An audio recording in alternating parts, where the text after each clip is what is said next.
Everyone is already waiting inside. Well, what are we waiting for? Let's join them! Please, wait a moment. Before attending the meeting, I hope you can promise me one thing. What do you need? Promise me that you won't commit to anything too reckless. What do you think? Okay.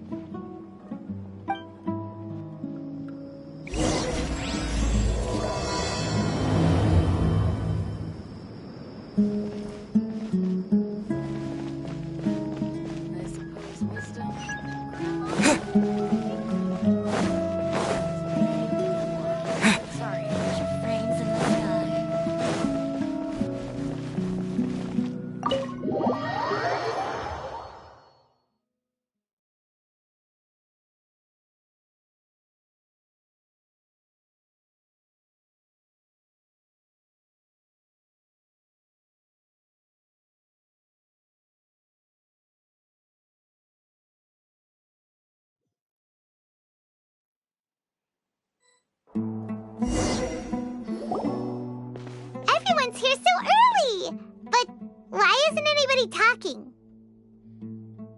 We already discussed things a bit. Hey, where have you been? I've missed you two. Are you ready? Very well.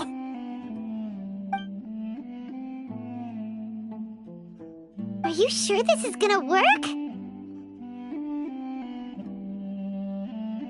I gotta admit, it's bold. Color me impressed. It's worth a try. The point of discussion is to arrive at a solution. Let's cut the small talk and move to the next point. You're making Paimon nervous.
You're finally done. I have some other stuff to take care of. Catch you all later. Come on, don't give me that face. I know what you're going to say. I'll be careful. That's what I wanted to hear. Take care. Well, Traveler, Paimon, judging from your expressions, the meeting must have been quite productive. You can tell? I'm not that good at scheming or strategy, but I can sense people's emotions.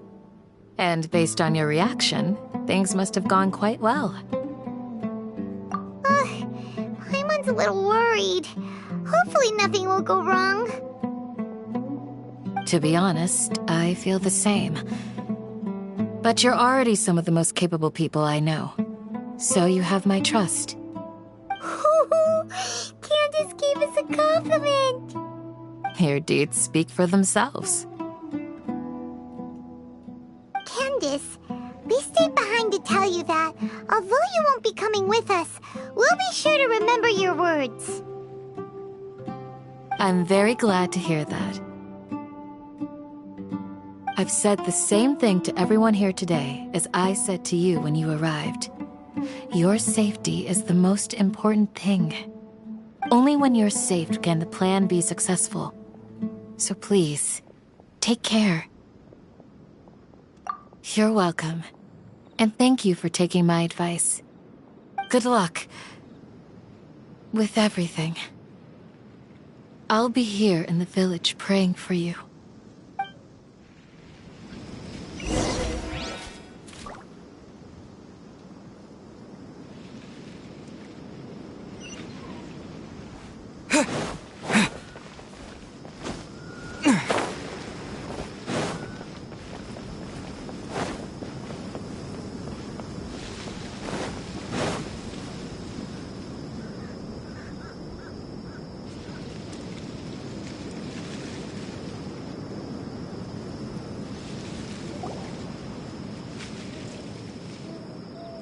Sounds good.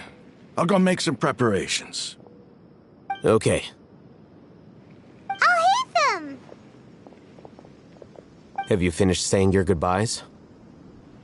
Yeah! Also, Candace told everyone to be careful. Yes, she did.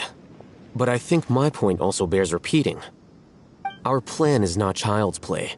We won't be able to achieve anything if we're simply careful. We must go beyond that and fully commit ourselves to it. I hope this is clear to you. Huh? Shouldn't you be saying something more cheerful to boost our morale right now? Didn't we already do that during the meeting? You can never have enough words of encouragement. In that case, Candace can cuddle you to your heart's content while I continue to remind you of the seriousness of our situation. We all have our jobs. It's like how some people can be put in charge of logistics while others will fight on the front lines. Speaking of the front lines, you don't look anything like a soldier. Of course. Compared to the mercenaries, I'm merely a feeble scholar. But the advantage of not being a mercenary is that I get to stay in a safer place and offer my strategic insight. Just think about that mercenary who lost his mind. Mercenary groups are facing constant danger every single day. Well, being a scholar is also a high-risk occupation, and you are a scholar! I'm not like the rest of them. Even among members of the same species, some will exhibit far more potential than others. This guy. Paimon still remembers when those mercenaries in Port Ormos called you a lunatic. All intellectuals are lunatics in the eyes of fools. I'll take that as a compliment. That reminds me. Do you remember the record we saw in the King Deshret ruins? It mentioned forbidden knowledge.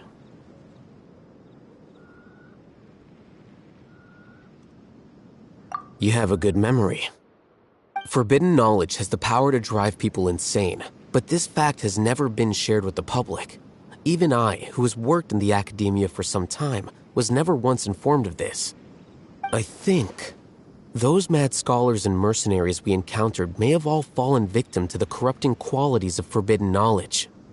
But the academia has always held a different view. They've always believed that symptoms of madness are a side effect of human contact with divine knowledge as mere mortals. Come to think of it, perhaps the academia has also never understood the true nature of forbidden knowledge, and thus always approached the issue from the wrong direction. The Withering, Elazar, and the sandstorms. Don't you think what is happening right now across Sumeru is rather similar to the forbidden knowledge pollution that occurred in the desert thousands of years ago? But Paimon thought that Irminsul's disease is what caused the withering in the sandstorms. At least, that's what Tainari told us. Wait a second. Could it be that... Ah, you've connected the dots. The cause of Irminsul's illness may precisely be the pollution from forbidden knowledge. But if that's the case, what should we do? This is huge! Wait. Why do you think Lesser Lord Kusanali would have a solution to this situation? You mean, it's related to the scene you saw when you passed out in the Avidia forest? That whole, the world forget me thing? In that case, it's imperative that we rescue Lesser Lord Kusanali. Only by working with her to save Irminsul can we completely resolve the problems Sumeru currently faces. To make sure we're still on track, I would like to check on the state of some of our preparatory work. Where are we going? To an Eremite base.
Oh, you made it. Huh? What are they doing here? I gave them some technical work to do. Ah, it's the scribe. And is that the traveler I see? How's the work going?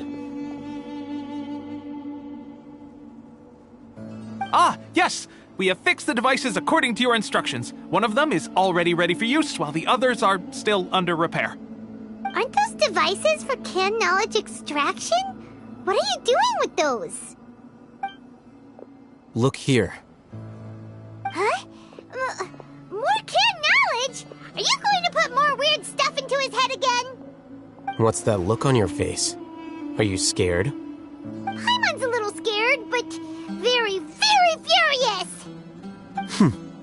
That's an interesting response. Anyway, we're not going to use this just yet.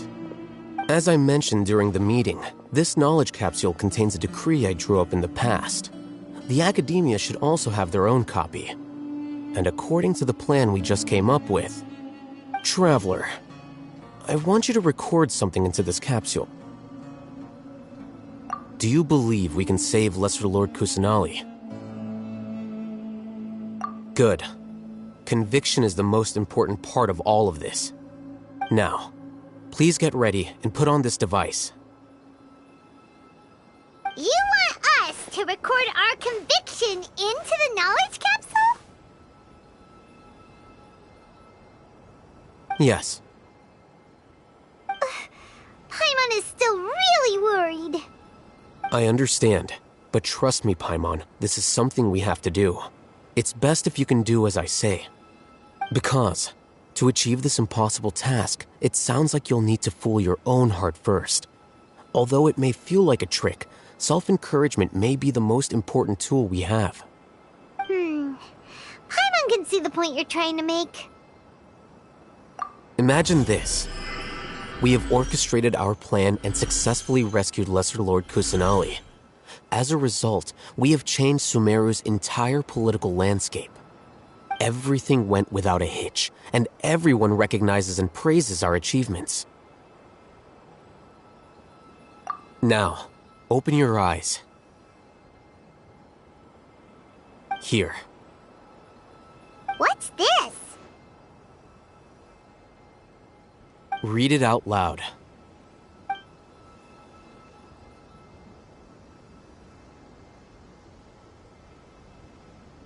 It's done. Is your head okay? Does anything hurt? It's just a recording. There should be no negative effects. But what was the point of doing this? Paimon doesn't get it. And that's perfectly fine. In any case, these capsules aren't meant to be used by you. Huh? What do you mean? Have you forgotten? Our plan needs to account for those who have long relied on the Akasha. You may find it hard to believe, but for those people, everything the Akasha transmits to them is nothing short of absolute truth. Imagine if you've been using a device like the Akasha since the day you were born, and this device has always supported you during times of need. After all that time, what do you think you'd become? A fool? A machine? A slave to orders. And that's why rules are so important. In addition, those who understand the rules can delineate boundaries and identify gray areas. But why would you need to identify the gray areas? You could say that those kinds of ambiguous zones can be very interesting. One might even say they're advantageous in the right hands. The things you're interested in are really out there. Are all Sumeru scholars like this? Anyway, that's enough chit-chat. I'm going to take those two to work on some small projects. You can head to Caravan Rebot and start preparing for the next step. Small projects? We're going to tinker with the Akasha terminal and make a few modifications.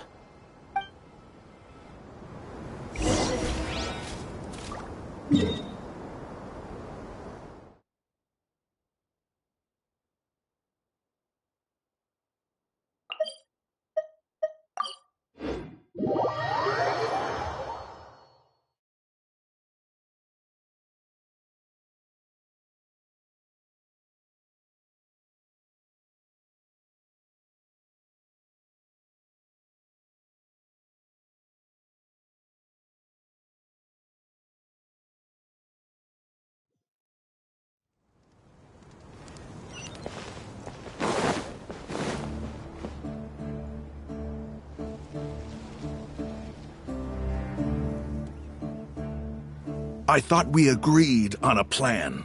How can you go back on your word? The plan is too radical and carries a high risk for casualties. I've given it a lot of thought. And in the end, I still can't agree to it. But it's still the best plan we have. As a former Matra, you of all people should be able to see the bigger picture and recognize the innate advantages of our plan. I did. And that's how I saw the danger behind these so-called advantages.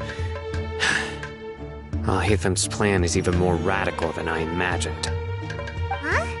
Why are you guys arguing? My friend, you're just in time. Why don't you help me persuade Sino? He's turned against our plan. We agreed to work out a plan at the meeting. As mercenaries, you're familiar with the local environment, so you'll take care of the specifics. But then, you went to Al-Haytham for suggestions. Had I known Al-Haytham would give you those kinds of suggestions, I would not have agreed to the plan. Look, you already know that we're all on the same side here, don't you? Mercenaries place a lot of importance on their bonds of friendship, but also will not hesitate to make sacrifices if they deem the situation to be sufficiently dire. I'm sorry, but as things stand, I can't accept your principles. Seems you really do understand the ways of the desert. Traveler, Paimon, this is also something you should know. Rahman's plan is to have me work with the Caravan Reebok guards in my capacity as a Matra. We will arrest the mercenaries and escort them into Sumeru City. Wait, how can we work with the guards? We can't get through that wall easily, remember? Caravan Reebok would never let so many unregistered members of the Eremites enter Sumeru City. My plan will clear us of any possible suspicion, and also let us enter the city as a big group. There is no better way. That also sounds like something Al-Haytham told you. Am I right? Doesn't Al-Haytham know how dangerous this plan is? Of course he does. He told me, there is no perfect plan, but this can get the job done. He also said that with the help of Sino and the Traveler, our chance of success would increase significantly. I never blindly trust anyone, and I've always had a good eye for people. I think he made a number of valid points. It's my own choice to trust you. If I make the arrests alone, I can control myself and prevent you from getting hurt. But I can't guarantee that kind of discipline from the guards. To make the whole thing more convincing, you'll need to resist to some degree.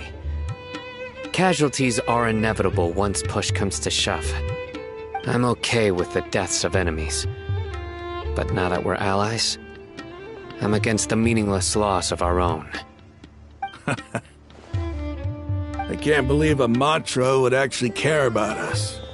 I've lived a hard life, and I can say that people like you are hard to come by. I've always treated my allies with honesty and respect. They have the right to know important things like this. Now you're making this hard for me. Hey, is there something we can do to help? I knew you would say that.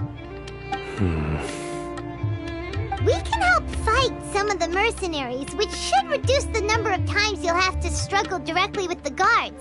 That should help at least a little bit. Sino, on behalf of my people, I thank you for your kindness. But this is a mission we cannot turn our backs on. We strongly value the lives of our friends, but the goal we are about to achieve is even more important. We have no fear of casualties, because we crave the spoils of victory. So please, lend us your support. We will show you the determination of us desert dwellers. Well, now that you've put it that way, I can no longer refuse. But remember, you need to follow the plan and not do anything reckless. Candace made it very clear that we can only achieve our goals if we can ensure our safety. Since you and I both recognize the significance of this operation, there should be no more animosity between the followers of the Dendro Archon and those of King Deshret. Everyone's life is equally important. Okay, you have a deal. Let's do this for our shared dream. The guards should be stationed in the courtyard nearby. You can find them there.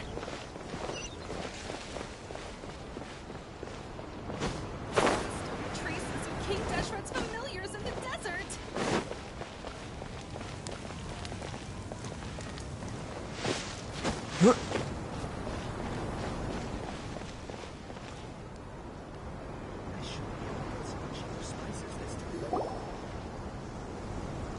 Guards! General Mahamatra! To what do we owe the honor? Keep your voice down. This is a secret operation. I'm going to arrest a large criminal gang near this location. According to the Academia's Guide and Regulations on Secret Operations, I have the right to ask for the cooperation of Caravan Rebot. Ah, of course. Mahamatra Sino's order is the Academia's order. Just let us know what you need. But who exactly are you planning to arrest, and how many people are you expecting? Depending on the scale of this operation, we may need to report it to our superiors. They're a squad of Eremites whose number is comparable to Ain El Akhmar in Port Ormos. They're involved in the theft and resale of supplies from the Academia. As many as Ain Al Akhmar? This should definitely be classified as a joint operation. Then I suggest that you report this to your superiors as soon as possible, and treat it as a top priority desert operation. I will need personnel. Got it. Please wait a moment. I'll contact them immediately.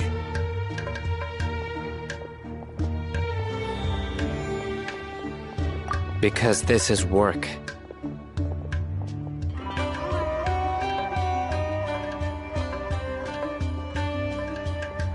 Because I trust you. Paimon can't believe you're still in the mood to chat. This whole thing has Paimon scared. Aren't you even a little worried? What if these guards already know that you have betrayed the Academia and are no longer their General Mahamatra? Even if that guard doesn't know, their superiors might, right? We discussed this, remember? The Caravan Rebot operation is of great importance. But don't worry, the guards there shouldn't know that Sino has stepped down. How can you be so sure?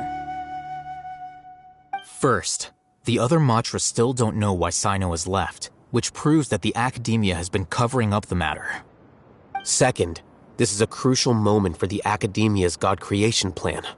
If something were to happen to the General Mahamatra, it's bound to attract a lot of unwanted attention. No matter how you look at it, they don't seem interested in sharing the news of Sino's departure. A reasonable inference. I agree. Which brings us to our next issue. I'm sure some of you have been wondering if the prediction function of the Akasha will affect our operation. The Akasha is still in operation, so I must remain on high alert. Actually, considering the power of the Akasha, it's quite strange that it hasn't already tried to interfere with my actions. I've given that a lot of thought. For now, I don't think you'll need to worry. If you remember, when you first came to Aru Village, all your actions and routes were predicted by the Akasha. It even gave that information to those who kidnapped the village keepers. But things like that never happened again after we met up with the Traveler. That's true. But why? Look at it from a different angle. Why do you think the Akasha will predict your actions? Because my personal data has been entered into the Akasha. That's true, but the key to this question is, how well can the Akasha make predictions about a person? Haven't you ever thought about it? Just how can it do this in the first place? Because the Akasha controls the entirety of Sumeru. The Academia firmly believes that all human actions can be explained through logic. By sorting and analyzing entered data, the Akasha can derive behavioral logic and predict the actions of those who fit an existing logic model. However, at the risk of sounding like an advocate for fallacies, can everyone truly be considered logical at all times? Emotions are part of our behavioral logic, but can you guarantee that every experience of the same joy or pain would be equally intense? How can our feelings and opinions be predictable down to the letter in every single instance? Sino, in the past, you've always worked alone. In the absence of another person who could sway you or your thoughts, the Akasha could produce predictions that were similar to your real-life behavioral principles. Decisive and principled, you were used to solving problems alone. That's why the Akasha could figure you out. But now, you've joined a team. And I believe the Akasha hasn't yet figured out the full composition of it. Our thoughts and logic have intermingled and weaved themselves together to become a complicated, chaotic mess. Any one of us could potentially disagree with another. The Akasha lacks data on these interactions, and it's impossible for it to predict your actions in the future based on your decisions in the past. After all, there's probably a limit to just how much we can be modeled or controlled by data. So, in my opinion, you're probably safe for now. Makes sense to me. I agree. The Akasha is not alive, and I don't think we can be completely controlled by something without a mind of its own. Is that so? I guess there are things that even the Akasha cannot calculate, and people will not be forever trapped by the past. I'm so glad that this is settled. Next time, pay attention during our meetings. Will do. Just remember to stay vigilant. Footsteps! General Mahamatra, we were not expecting your presence here. I'm the security officer of the Grand Deshret Desert District. My name is Luxembarbo. This is my assistant, the Traveler. He will be working with me. The construct next to him is for his work. Beep! Construct, beep! What a great honor to meet you. Your golden hair is as bright as the sun. And, is this the latest technology from the Academia? Have you made a decision regarding the matter I mentioned to your subordinate? It seems to be a dire situation, so of course you will have our full cooperation. To be perfectly honest, I've always longed to go on a mission with someone as well known as yourself. There's no need for flattery. Yes, sir. Take your most elite platoon and follow me to the eastern side of the district. We will carry out the operation there. Understood. Map. Hurry, bring the map!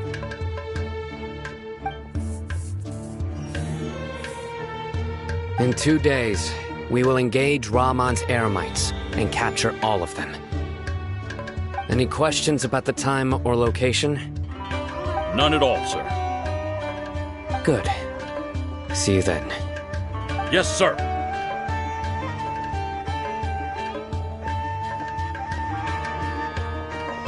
Maybe hanging around the General Mahamatra isn't so bad after all. Everyone's so respectful towards us. This is all due to the absolute authority of the Academia. And now, we're going to strike back against that massive pillar of power. Get ready. We will move out in 2 days.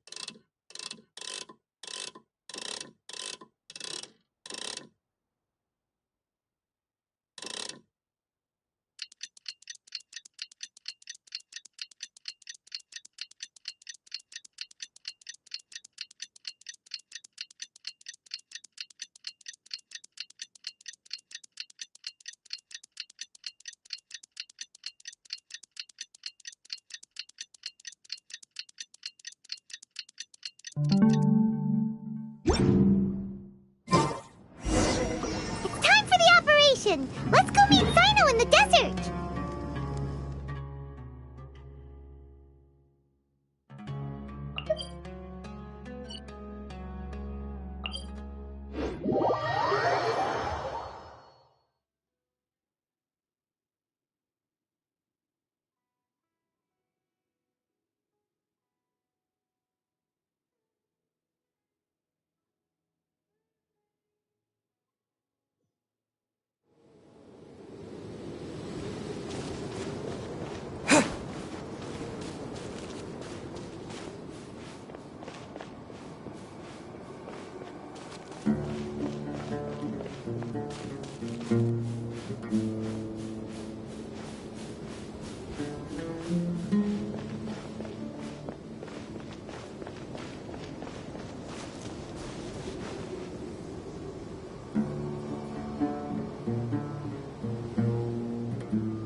Let's hurry over.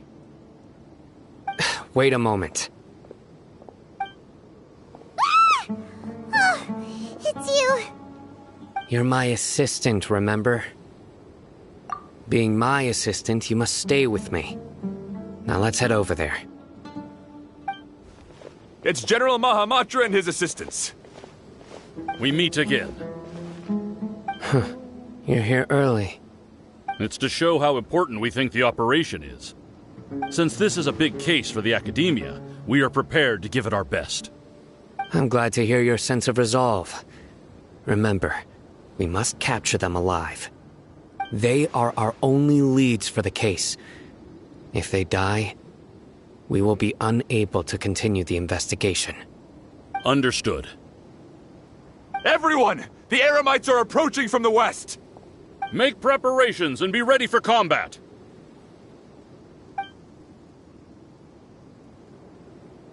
Halt! Oh? What a warm welcome! What do you want? Judging from those shiny weapons in your hands, it seems like you're not interested in a deal. Rahman, the Academia has caught wind of your smuggling and illicit sales. If you value your life, I advise you to surrender. Who are you supposed to be? A Matra from the Academia? I can't believe you came all this way just to catch us. I'm not here to talk. Oh. Nobody's given me this much time of day since I became a mercenary. Brothers! For that slight, let's wash our blades with their blood. Let's show them we Eremites are not to be messed with.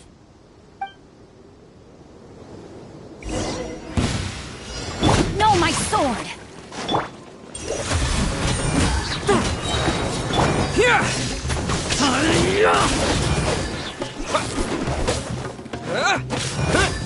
Let's light it up!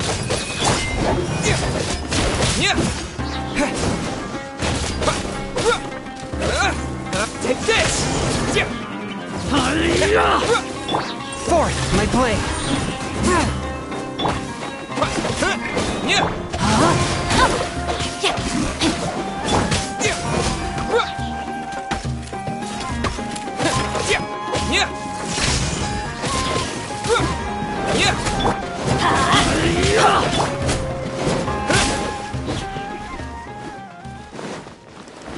Rain outlines your fate. A touch of frost.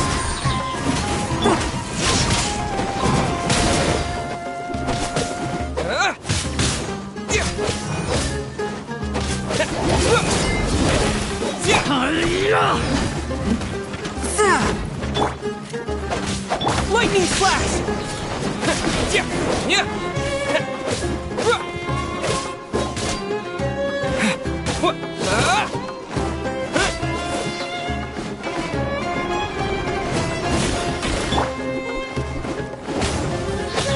Take this!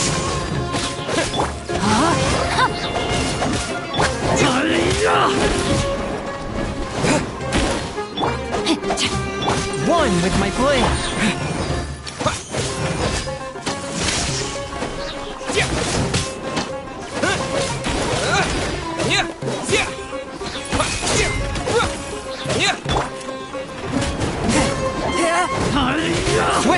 merciful!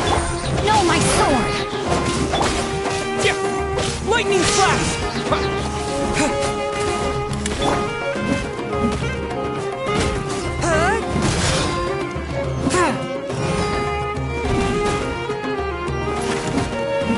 One with my blade!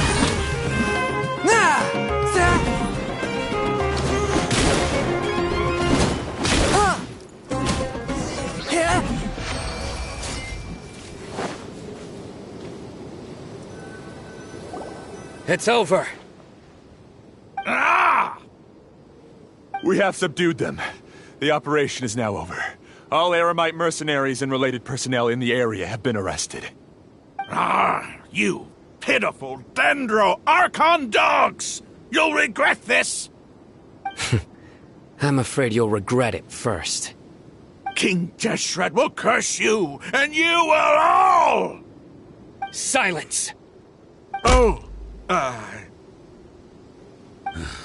Restrain them and take them back to Caravan Rebot. Count their numbers and send them to the Academia as instructed by the General Mahamatra. Yes, sir!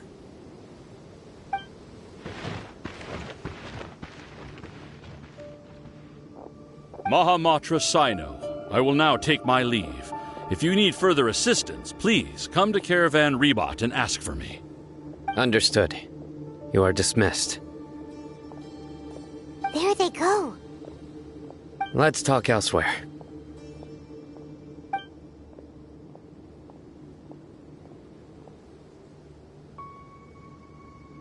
This part of the plan went really well. Yes, things went perfectly. That's fantastic! And that punch you gave Ramon there sure looked convincing enough. Once we're done here, I'll return to Caravan Rebot and oversee the group's transport. I promise. I'll get everyone into Sumeru City safely. Yeah, you're the reason why everything went so well. It's not the time to celebrate yet. I believe Dia should already be waiting for you. Go join up with her. She will need you to introduce her to Tighnari. Speaking of which, is it really okay for us not to share the full plan with Tighnari? What if he'll feel miffed about it and refuse to work with us? I have a very close relationship with Tighnari. Given how well we know each other, I believe my message alone should be enough to bring him to our side. He knows I won't make jokes about things like this. If we need help, Tighnari is the best option. Get ready for the next phase of the plan.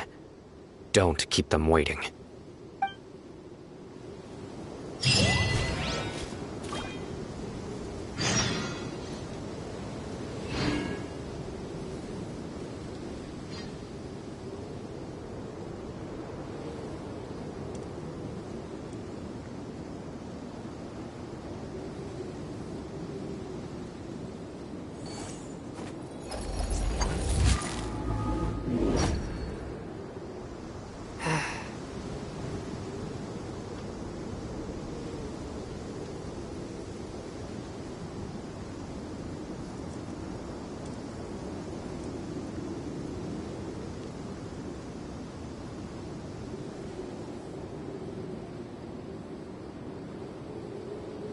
I take my meals cold to quiet the spirit and calm my vital energies.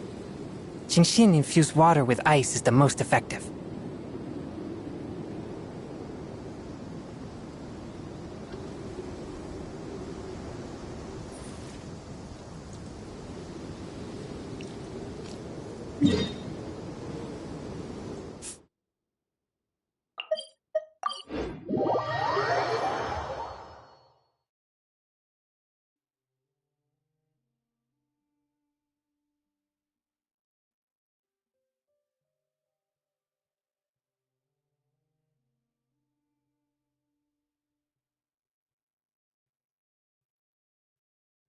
Exorcism uses thaumaturgy and martial arts to conquer evil.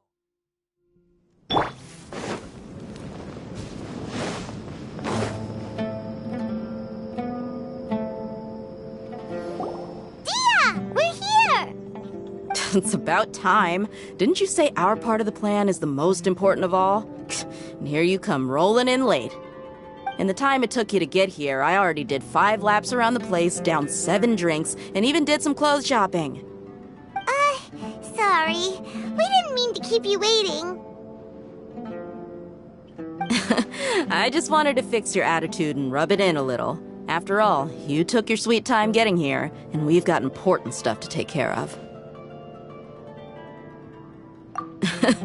I just like seeing that serious look on your face. All right, I'll stop. All joking aside, I'm glad you're here. Let's get moving and take care of this as soon as possible. But where should we start? Our responsibility is to get a status update on the Fatui Harbinger known as the Doctor. We need to make sure he won't get in our way when we rescue Lesser Lord Kusanali. Dealing with an institution that controls all of Sumeru is already hard enough. If the Doctor were to crash the party, it would be next to impossible for us to achieve our goals. Yeah, we sure don't want him showing up. Ooh, he really gives Paimon the creeps. Right? Hearing his name just reminds me of those stuffy old geezers in the academia. I'd rather not have to deal with someone like that.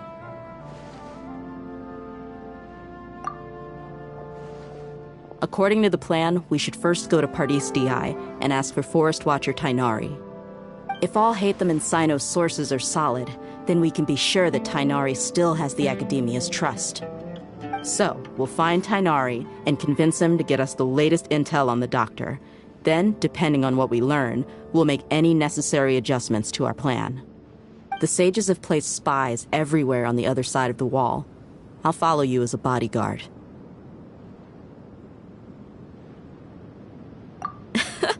You should be honored. I don't offer my services to just anyone you know. But Paimon thought mercenaries would do anything for Mora. That's certainly true. But when multiple employers are vying for your services, you should always go with the best offer. Let's see. If I were to charge you a bill, I guess I can apply a discount. How much more do you want? Paimon's not sure we can afford it. How much do I want? Hey, how about paying me with a smile? What do you say? I haven't seen you smiling much recently. If you ask me, someone like you must look lovely when they smile. Come on, give me a smile so that I can be less worried. Looking good! I hope this pretty smile will become our lucky charm. There are many kinds of smiles, but only a truly joyous one can bring blessings to others. Let's consider this smile a down payment for our future victory. Let's go.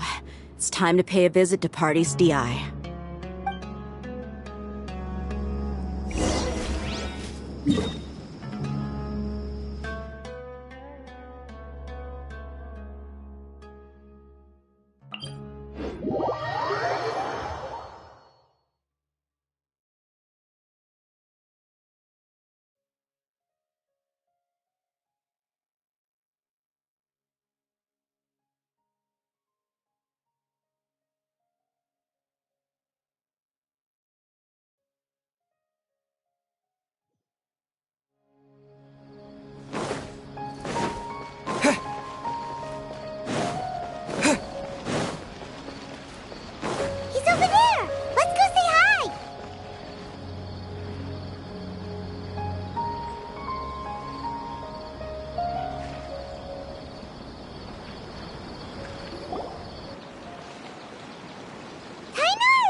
Ah, Traveler, Paimon.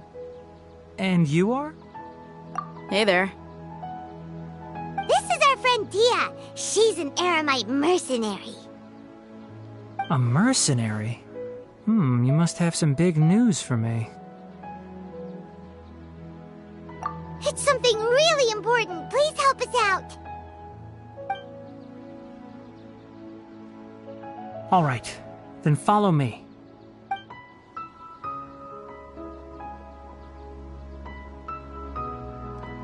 This place is better. We won't be disturbed by any passerby. Okay, what is this important thing you want to ask me?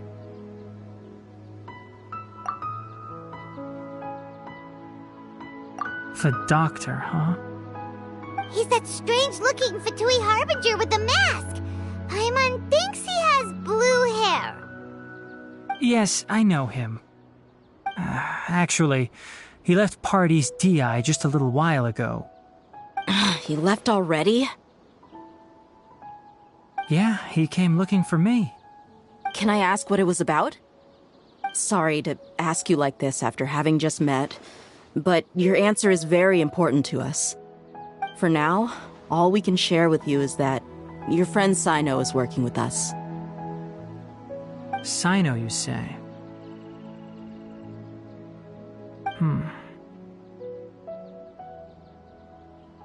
I see. So that's why he hasn't been at the Academia.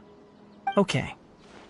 I will answer your questions and will assist you any way I can. You don't have to tell me everything that's happened. Sino's name really does work wonders. You're not even a little worried that we might have made it all up? Despite having just met you, I can sense that you're the serious type. Between you, the Traveler, and Sino, none of you strike me as the type that would conspire to deceive me. You don't need to tell me anything you don't want to. I'll also get straight to the point. The Harbinger you mentioned came to me because he wanted to take the scholar Hypatia away with him. Hypatia? Why would he want her? And what do you mean by take away? Is he planning to leave Sumeru? Yes. He told me his return to Snezhnaya is imminent.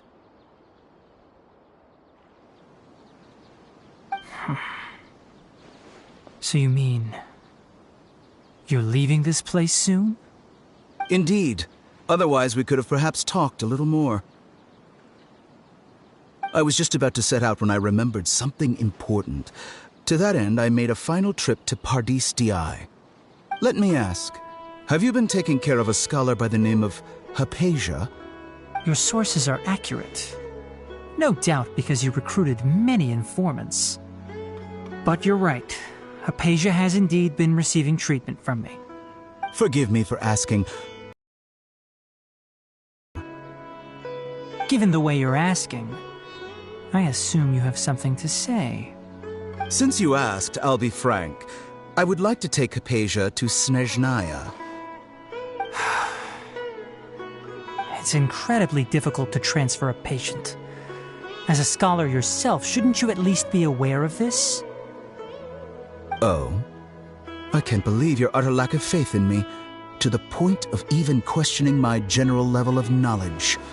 How unbefitting. Well, you're the only one who's ever made such a request. I have my ways of keeping her safe during the journey. In addition, I can also promise that under my care, Hypatia will receive the most advanced and effective treatment. I will personally supervise her treatment and see to her recovery. Would that be agreeable to you? Hypatia was born in Sumeru and remains a scholar of the Academia. Her situation has not become dire enough to necessitate her transfer to another nation. Transporting her to Snezhnaya is risky, and the potential benefits are unknown. As the person currently responsible for her treatment, I cannot possibly sign off on this transfer. Your suggestion is rude and reckless. I'll pass. I don't know much about the doctor, but after talking with him, I realized that, just like many other scholars, he possesses an aura of arrogance that I've come to detest. It's not so much that he's looking down on others, but more that he's so confident in himself and his abilities, to a point of near insanity. I would never refer a patient to someone like him. I prepared myself for a protracted battle of wits, and was really surprised to see him just give up on the topic. Still, his reaction really concerned me.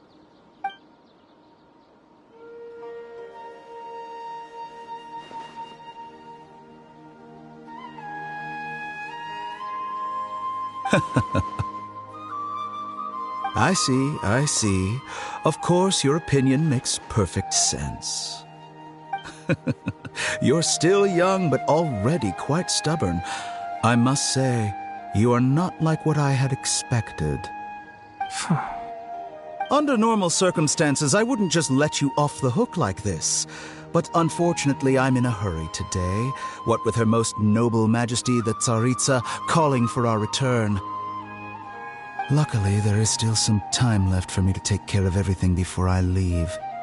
It's just as the Academia said, you're a responsible and gifted scholar.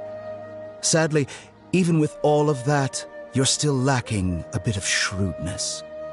And that's also why people like you can never realize that sooner or later, everyone must pay the price for what they've learned.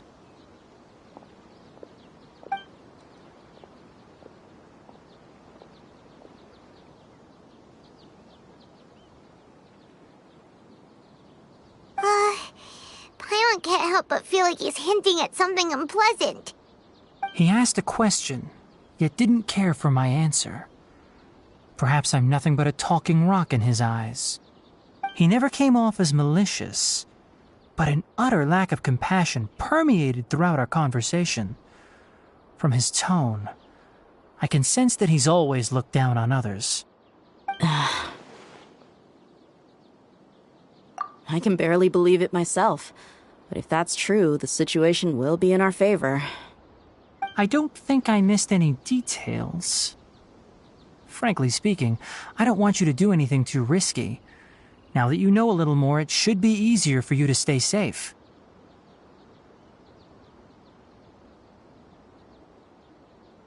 Sorry we can't tell you everything.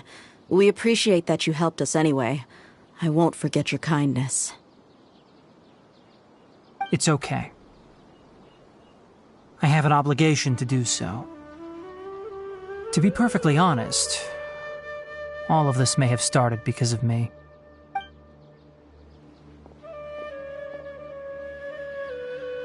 Recently, my master wrote several letters to me, asking me to return to the Academia and assist him with his research. Hasn't he already asked you several times before? Yes, but there's something off about this most recent batch of letters. The handwriting and tone are both familiar, but some details have been omitted. My master will occasionally leave a few dots on the back of the letter. 1 dot means that he wrote the letter on a sunny day, and 3 dots stand for a rainy day. This has been a habit of his for many years, but I didn't find any dots in his recent letters. I believe something may have happened to him. I get it. Since you are always at Gandharvaville, you would like me, someone already working at the Academia, to investigate this matter, right? I'd like to ask you to do that for me. If you can keep yourself safe, please withdraw immediately at the first hint of danger. I can do that, but I have a feeling it won't be that simple. The Academia has been working on a big project. I'm not quite sure what it is, but your master might be involved with it. If the higher-ups really are hiding something, then it will be difficult to remove myself from the situation once the investigation starts. If the situation becomes critical, I'll leave the Academia. If you don't see me there for an extended period, that's your cue. All right, we've got a plan. I'll stay at Gandharvaville to support you. If that scenario comes to pass, you must be extra vigilant. And be wary of any messages or direct requests from the Academia. I must say, I didn't expect a warning like this from the General Mahamatra. Being loyal to the Academia doesn't mean blindly doing whatever the sages say. I know what I'm doing. On that note, aren't you also being quite distrustful of your alma mater?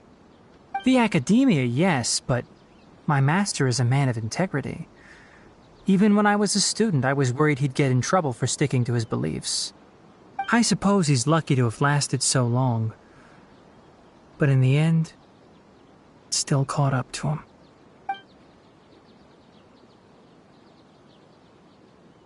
I see.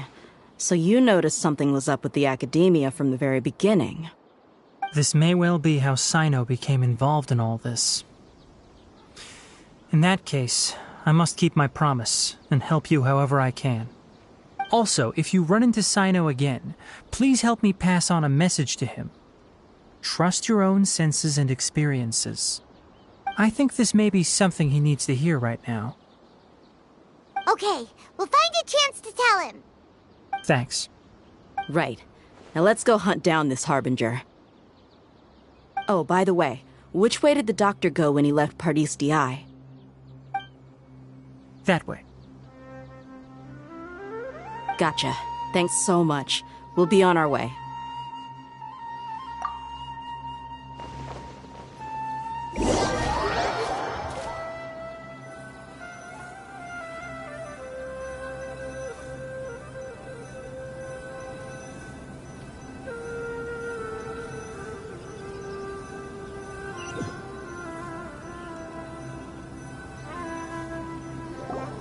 According to Tainari, the doctor is leaving Sumeru soon. I want to check if the doctor was actually telling the truth. He also said that he'll take care of everything before he leaves. What did he mean by that? We need to be extra careful when dealing with a person like him. Just to be safe, let's chase him and see what we find. But we have no idea where he went! How can we start chasing him? We'll do it the mercenary way. I'll find leads as we go. All you have to do is just follow me. That Harbinger may have tried to cover his trail, but he still left some traces. Or perhaps he never even thought about concealing his whereabouts. Maybe that's just how arrogant he really is. Yep, we're headed in the right direction. The traces are still fresh, but there's no sign of his entourage. Clearly they're in a hurry. It's just as I thought.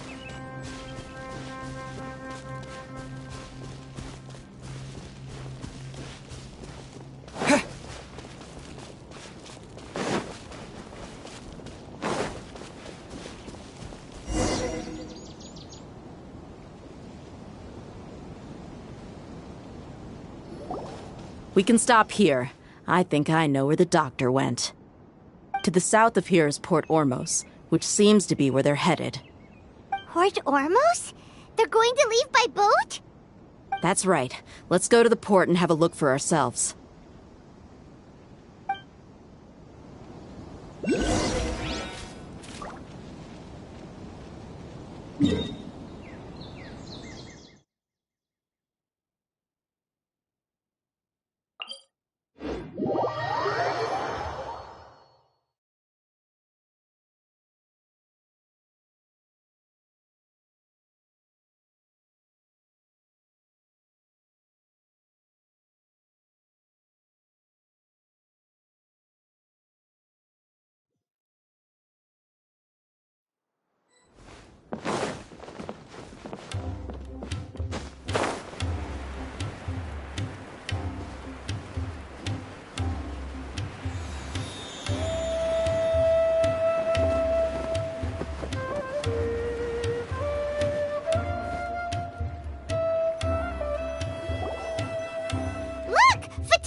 Skill seems we found the right place. Shh! Don't draw their attention. The port is crawling with Fatui soldiers. Let's keep going and see what we can find. Now this is a proper farewell ceremony for a Snezhnayan Harbinger. The Lord Harbinger is leaving. I've still only seen him once or twice. I used to hold a position in our homeland, and back then, the doctor spoke in a very different way from the way he speaks now. Maybe the way people talk in Sumeru has rubbed off on him? It's always like that when you spend too long away from home. When he gets back to Snezhnaya, perhaps it will also take him some time to get used to the life there again. Huh? But, sir, that can't be right. No, I remember it like it was yesterday. Both his expressions and tones are now very different. Also, for some reason, he seems like he's all smiles now. You must be mistaken. Nobody's supposed to look happy when they're on a business trip.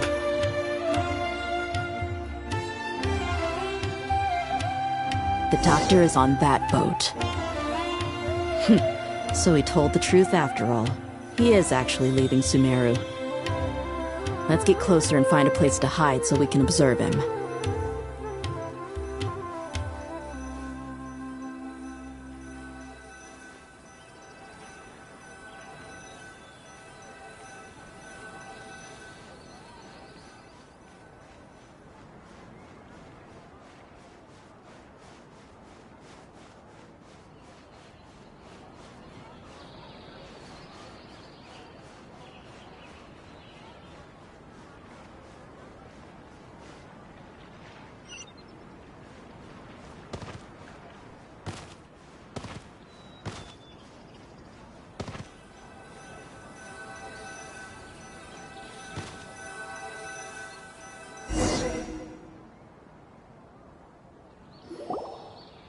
This place'll do. We can hide here while we keep an eye on the boat.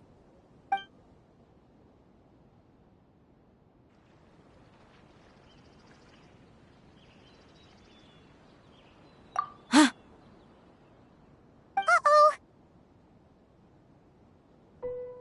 He saw us!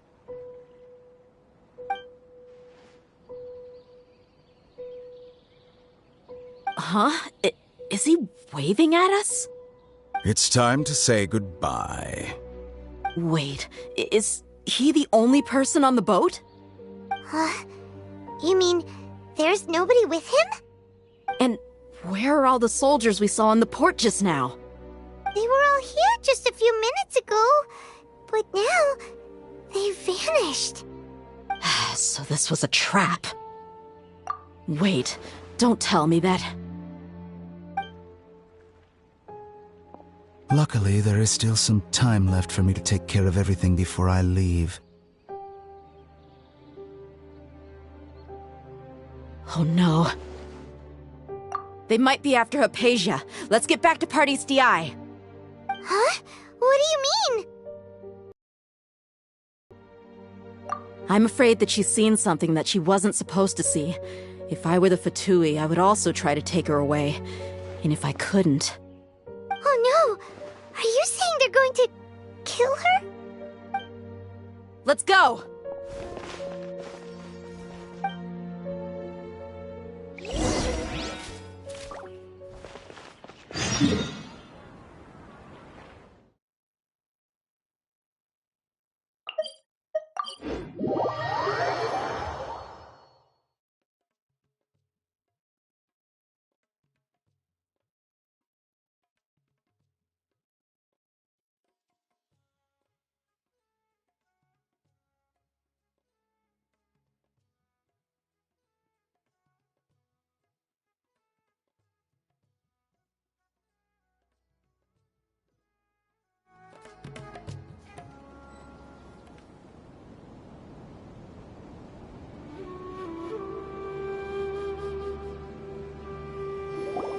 Party's DI is not a place you Fatui can just show up and do as you please.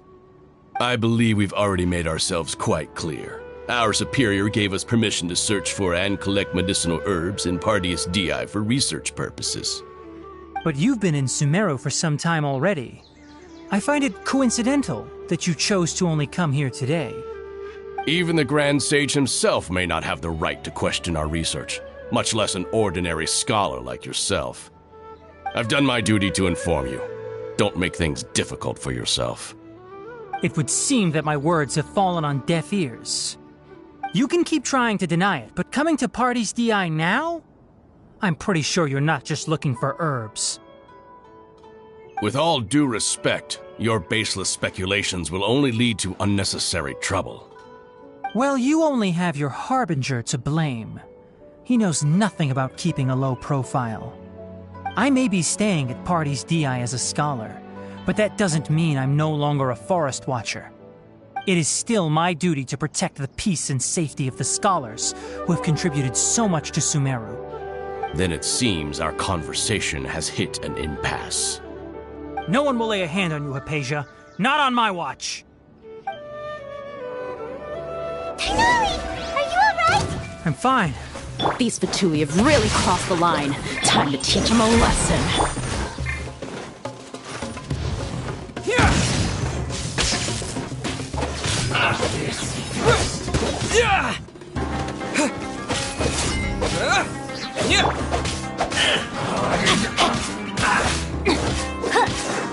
Detoxify! Take this!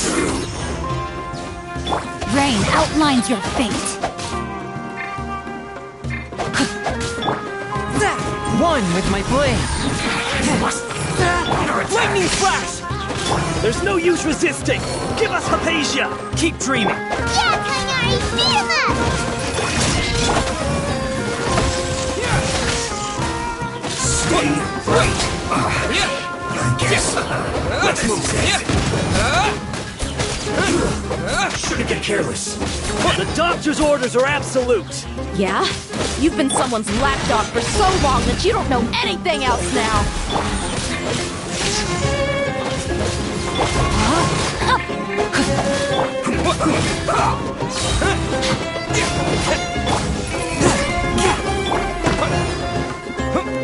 Lightning flash!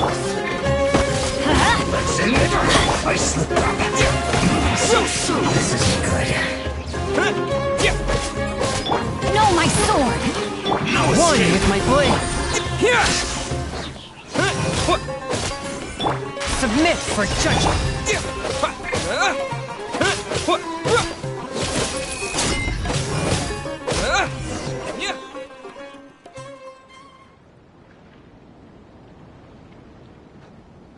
We're not getting anywhere. Traveler, Paimon, please go to Hypatia. We need to make sure they don't try to sneak around and attack from behind. Got it!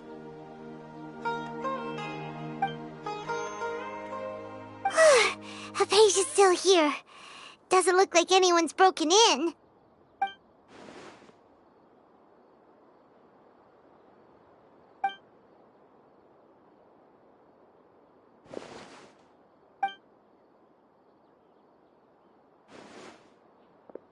Well, how is she? Oh, that's good.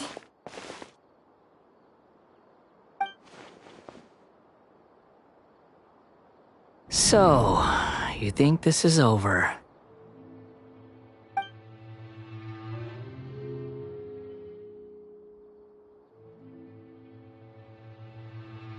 What? The Balladeer is here?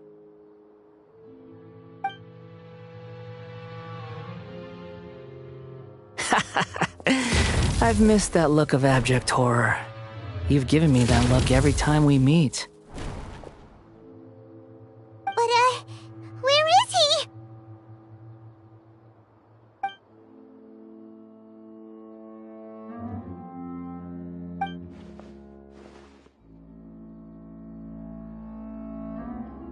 I can hear all of your thoughts, you know. Don't you remember? I already saw you the first time you came to Party's DI and made contact with Hypatia.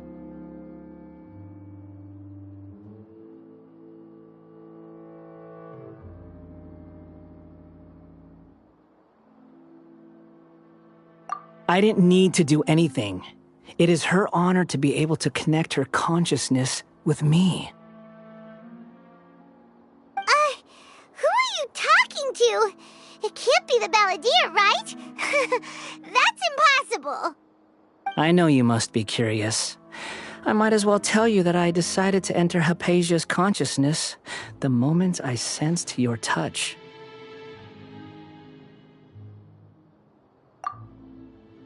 I wanted to observe you on a fool's errand. Hey, Traveler! What are you doing? My deification is nearly complete. All that's left now are just some final details. Do you understand? Even if you manage to rescue Lesser Lord Kusanali, it will be impossible for you to defeat a bona fide god like me. Is it wise to force that childlike god into a divine battle against me?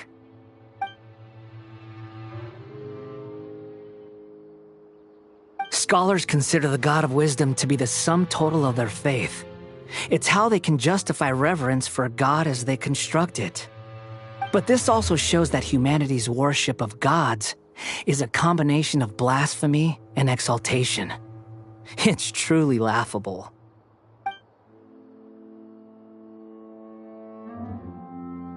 Yes. What is it?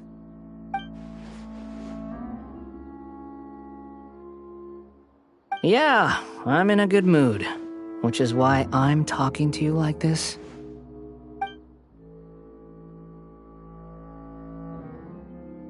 What do you mean?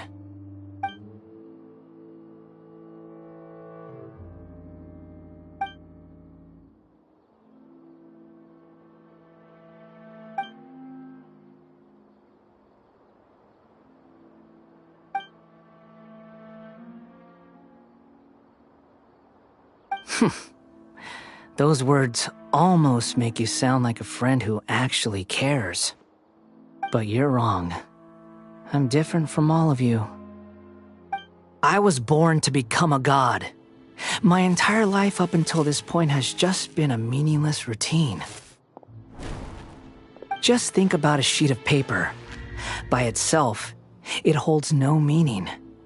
The content recorded on it is what gives it value. All I had recorded down before were some painful memories and boring human feelings. Such senseless drivel should have been erased a long time ago. Indeed, to me, the sight of you fools in your futile struggles is far more amusing. Tell me, just what has this world done for you to protect it with such zest and conviction? I'm connected to your consciousness, so I can hear what you're thinking and sense the depth of your determination. This is a good conversation we're having. So here's a word of advice. Let go of your misguided guardian complex. You know nothing about the truth. It'll be for your own good, as well as everyone else's. Humans are a species that can only find bliss in ignorance.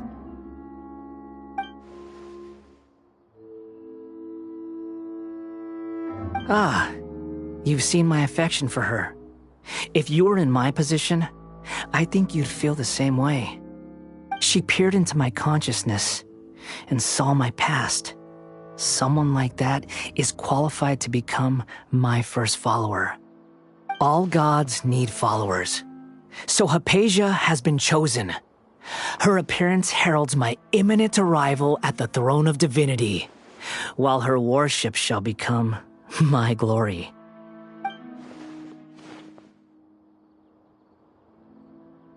You're doubting me again? No matter. Soon, you'll know what kind of authority you're challenging.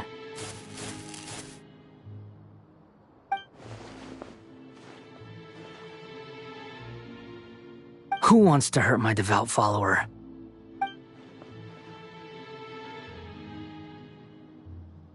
The doctor wants to hurt my first follower?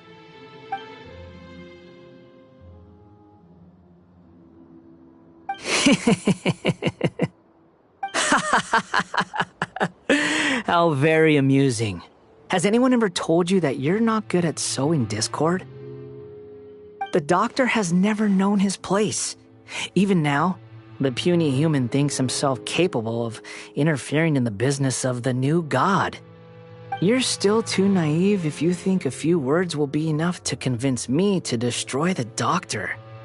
But I'm willing to give you a gift, just like my expression of affection towards Hypatia. It is an honor for you to be able to stand here and speak with me. As my listener, you will be rewarded.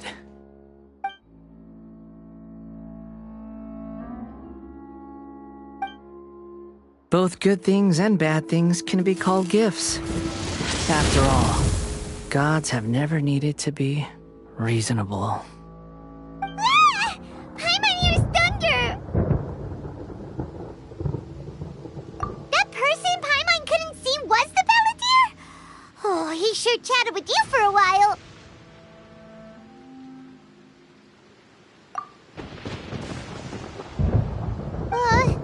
Where is the storm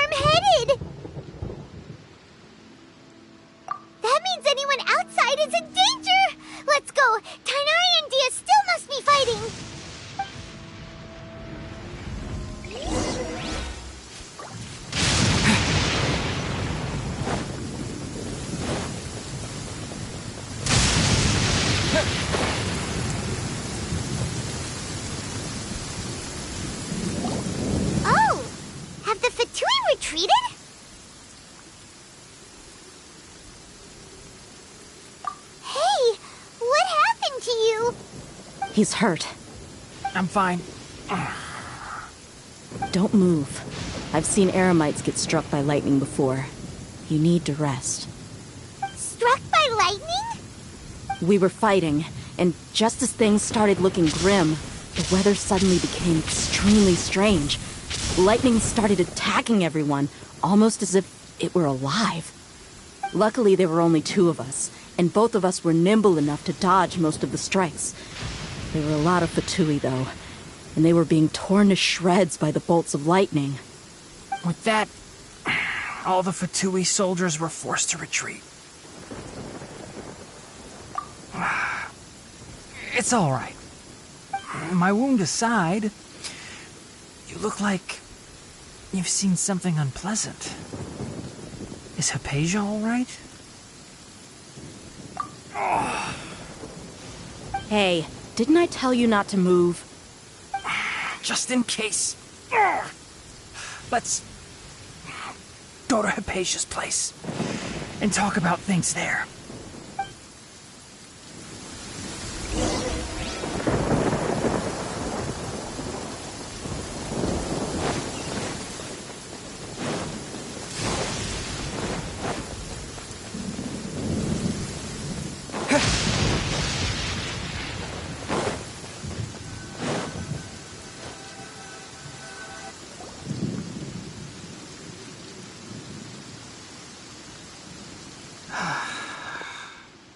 Thank goodness she's fine.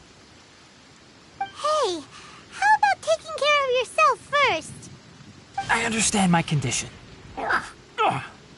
The wound is not fatal. I'll be all right. Ugh. The more you understand medicine, the worse of a patient you become. I know. They always think they can push through the pain. Oh, he sat down. Let me rest for a bit. Sorry, traveler. Now you may start.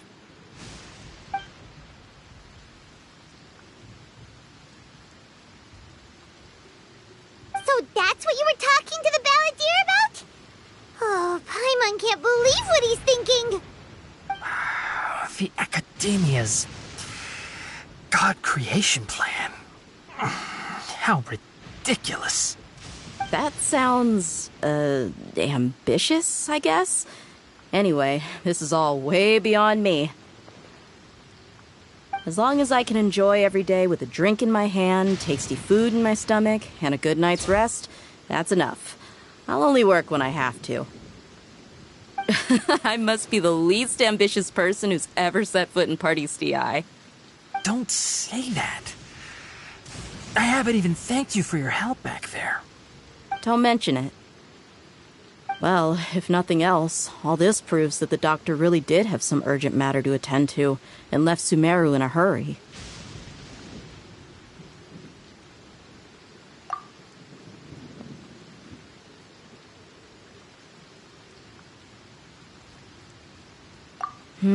Maybe the Fatui want to cover up some secret of the Balladeer. Is that why they tried to seize Hypatia? You said the Balladeer claimed that Hypatia has seen his past. So, what could be there? Have you noticed? The Balladeer is not happy with the doctor's actions. He thinks the doctor has no right to consider himself as his equal. So, if the doctor was to show up again, would the Balladeer zap him with lightning? Based on what the Traveler has said, I think he would. Having the doctor gone benefits him as well as us. In other words, we've successfully completed this stage of the plan. The doctor is out of the picture now. Yay! That's a big accomplishment! I'm also happy for you. Thank you for the help, Tainari. Make sure you rest up for now. Yeah. All right. Okay, that wraps things up for us here at Party's DI. Traveler, it's about time we rendezvous with the others at the Grand Bazaar. Let's continue to keep a low profile. You can head there once you're ready.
All right, everyone is here.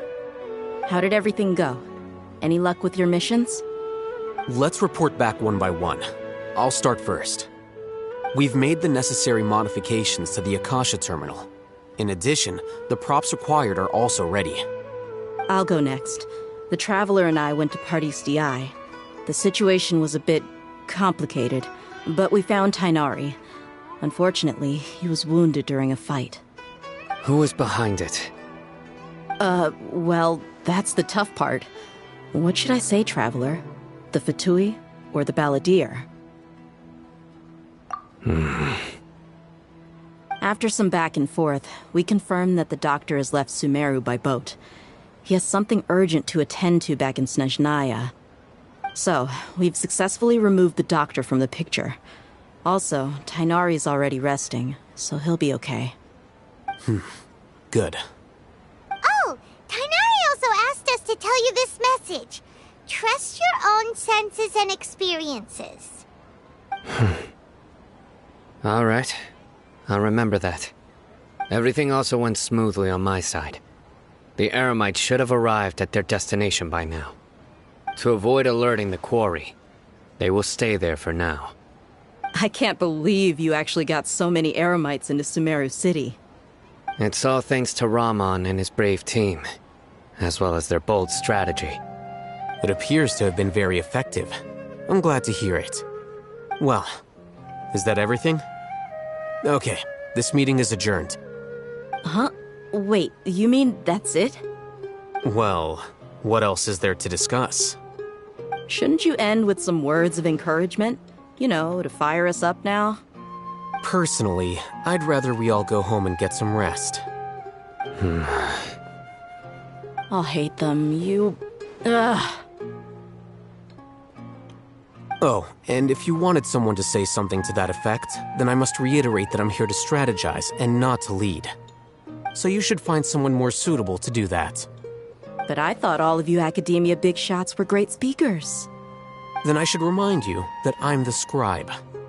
I know that. So what? A scribe is responsible for recording meetings, not speaking. Fine, whatever.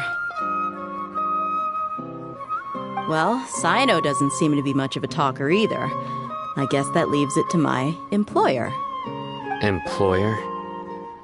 Yep, the Traveler hired me. That's right. So come on, boss. What do you have to say for the team? Yeah! Say something to boost morale! Huh? What are you all doing here? Oh, it's Nilu!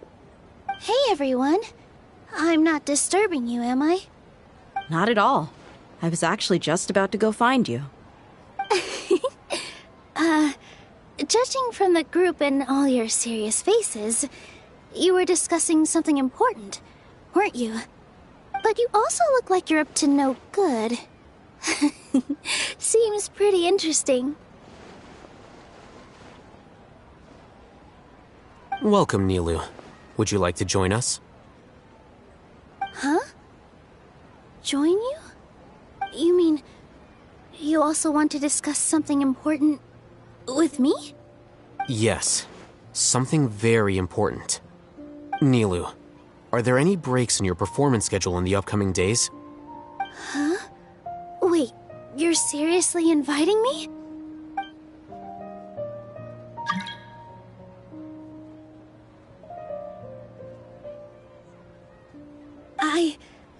I can't believe my ears.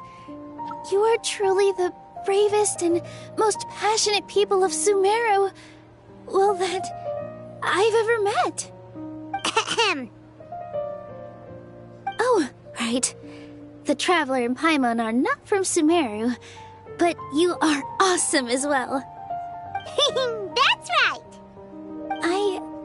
I must admit that I'm a little scared, but I'll try my best for Lesser Lord Kusanali. If I can somehow use my abilities to help you, then count me in. Remember, believe in yourself. Okay. I'll get my friends at the Grand Bazaar to help us tomorrow. Just remember not to say too much. Be discreet. Yep, you got it.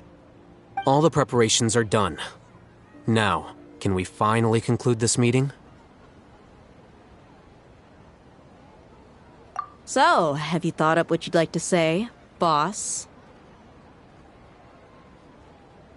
Yep. It's a grand plan and we're all super awesome.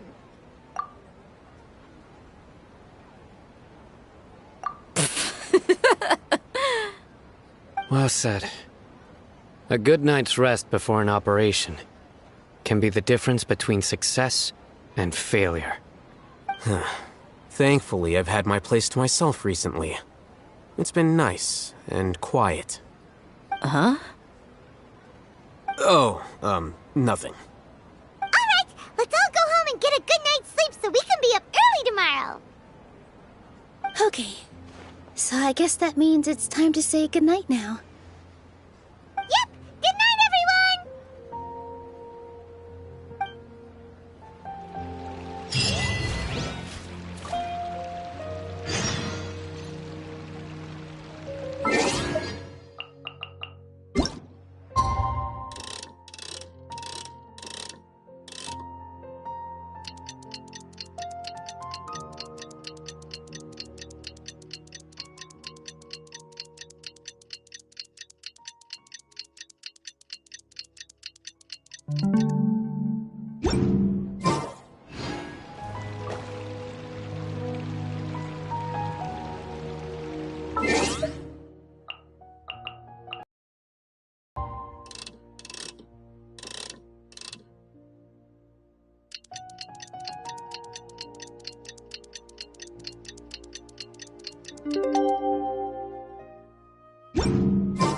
Today is the Academia's Neogarbaha Day. We can finally put our plan into action.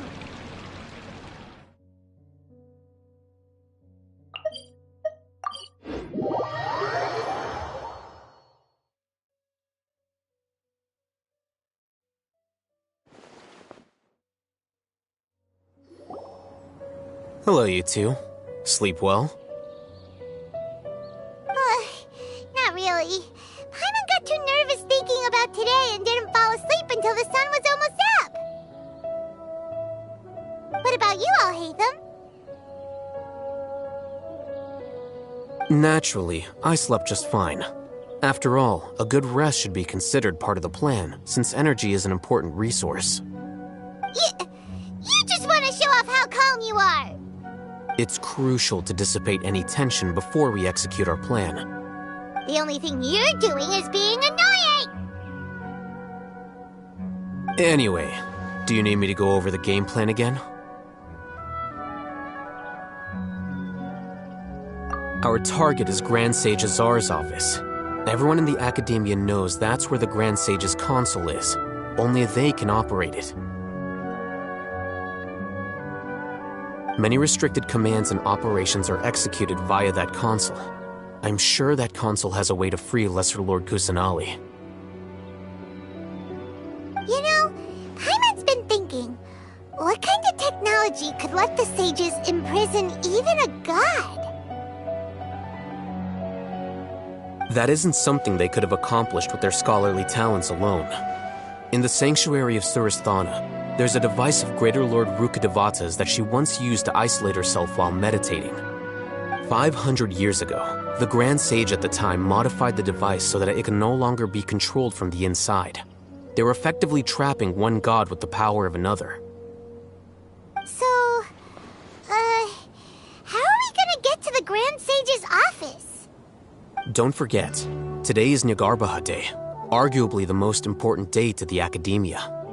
The sages and core Academia personnel are busy loading the latest batch of research developments and legal decrees into knowledge capsules so that they can be entered into the Akasha. All the Darshan's researchers have their noses to the grindstone, and the Academia's grounds are flowing with all sorts of people. It's the perfect time for an infiltration. When the Grand Sage leaves his office to supervise the entering process, that's our cue to access the console and free the Dendro Archon. Well, yes. That's just the visible side of our plan, after all. If precedence holds, the Academia should have already started preparing for Neogarbaha Day. Everyone should be in position. All that's left is for us to lead the charge. Let's go. So are we just gonna walk in through the front door, or...? Yes. Were you expecting a stealthier approach? Paimon can't think of a good comeback. Alright, it's all on Alhaitham if things go south.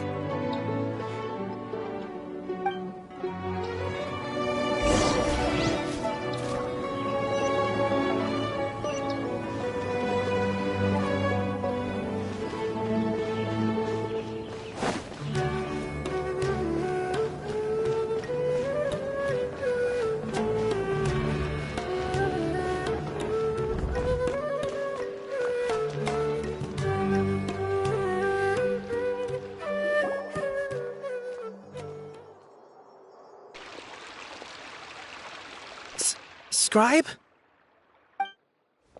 Please, wait. Are you Scribe Alhaitham?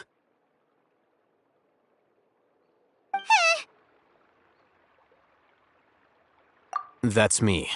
Is something the matter? I'm in a hurry. No. I was just surprised to see you here. I had heard that the sages were looking for you not long ago, but I didn't know what for.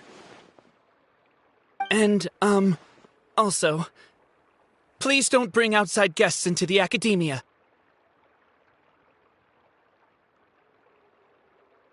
Outside guests? How did you arrive at such a conclusion?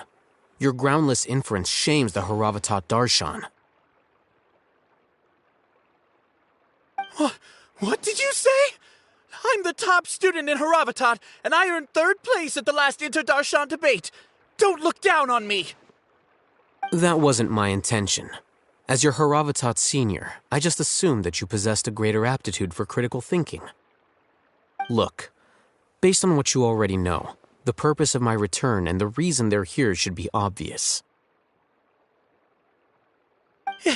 Is that so? Wait a moment. Let me think. Don't tell me the answer. The sages search for you. A blonde-haired traveler. Outside guests. So, from the start, the sages weren't looking for you, but this traveler? And you were gone from the academia for so long because... Hey, shh. Yes, you've proven yourself as the top student in Haravatat. I surmise you've arrived at the correct conclusion. As I expected. Please, forgive me. I wasn't thinking clearly just now. Thank you for getting me back on track. It's nothing. We'll be on our way then. All right. Thank you for your contributions to the academia, Scribe.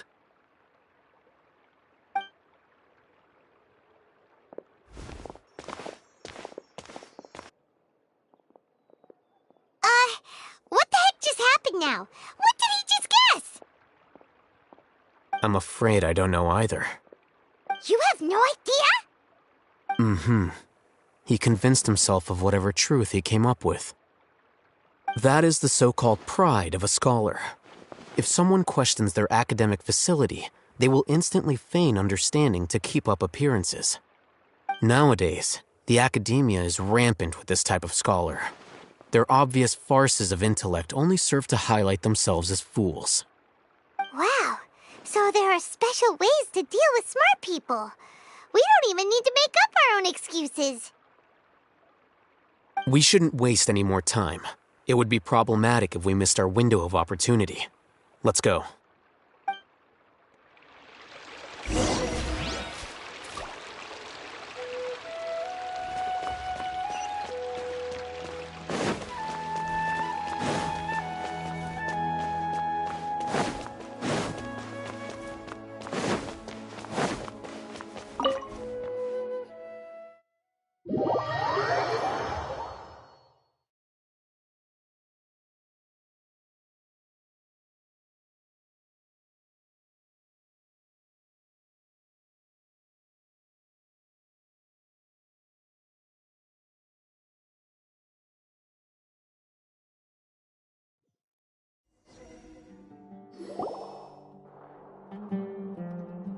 Is this the Academia's library? Indeed. Known as the House of Dana, it is quite possibly the most extensive special collections library in Teyvat. There are a lot of students going through here. Is it really okay just to waltz right in? The Academia marches to a fast beat, especially since it's Nagarbaha Day. They're all occupied with their own matters. Just act natural. Now, hurry along.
What's this platform for?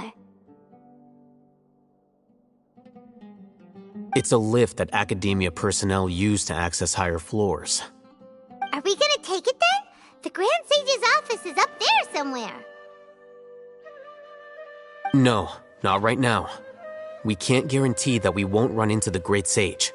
Let's step back and observe for now.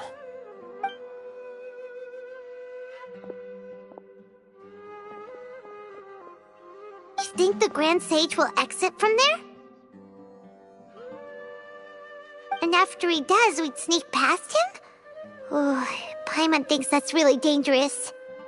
Who knows? However, if we can confirm Azar's current location, our operation will be much safer if we... Allow me to offer you a hint. If you wish to know his location, look behind you.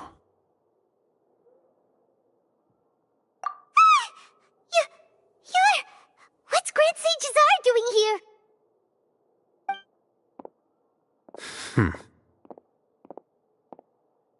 Do not tell me you believed the Academia would not grow suspicious of you after such a prolonged absence, scribe. An eyewitness had informed me of your whereabouts, so I came to personally welcome you. Great Sage, I didn't expect you to care so much about me. I'm truly flattered. I'm sure, but compared to you, I am far more interested in these two unexpected guests. You are the Traveler and Paimon, correct? It's a pity that only now have I been afforded the opportunity to formally meet two of Sumeru's most esteemed guests. I do apologize for my lack of decorum. Excellent. You immediately initiated discussion instead of attempting to prepare some perfunctory excuse. You clearly understand the situation at hand, and have no intention of making a reckless stand. The foot traffic here renders this place unsuitable for discussion. Please, follow me to my office.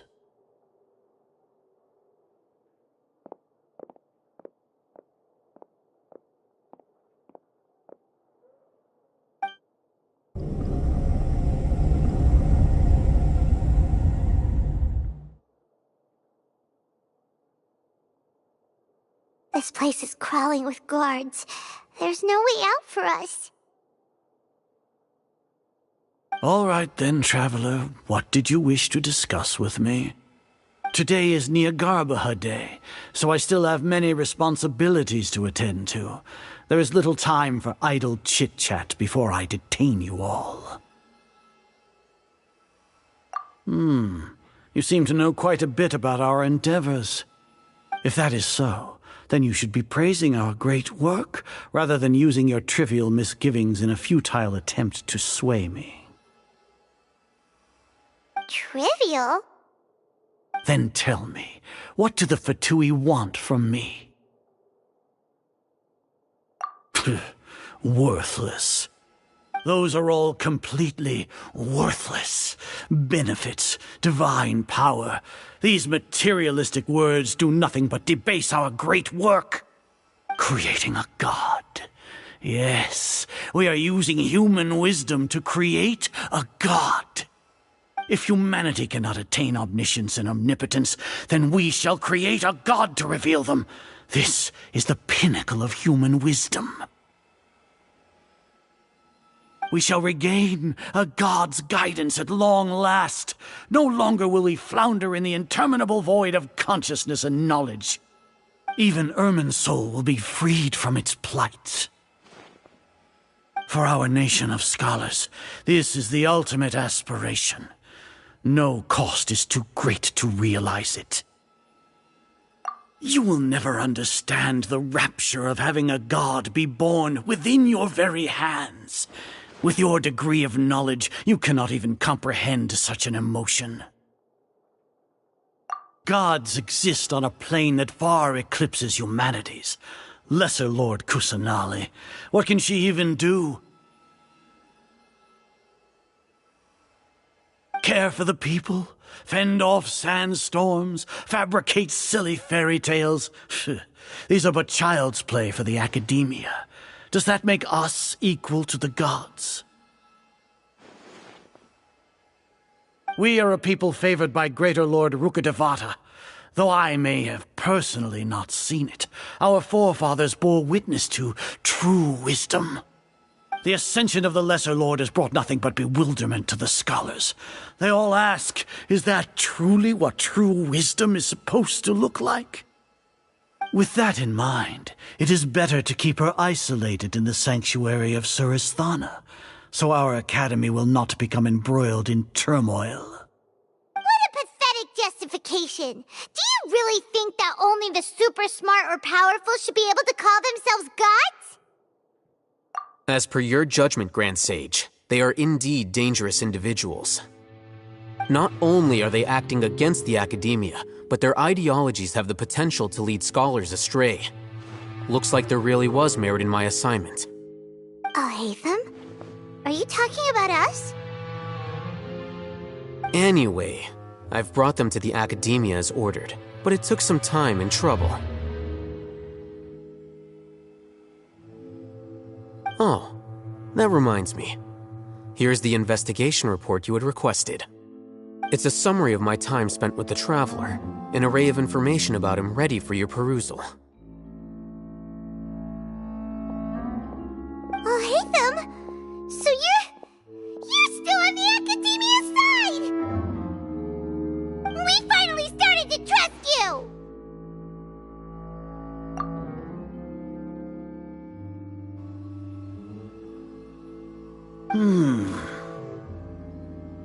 Excellent. Detailed contents with no errors. I would expect nothing less than an immaculate report from the scribe.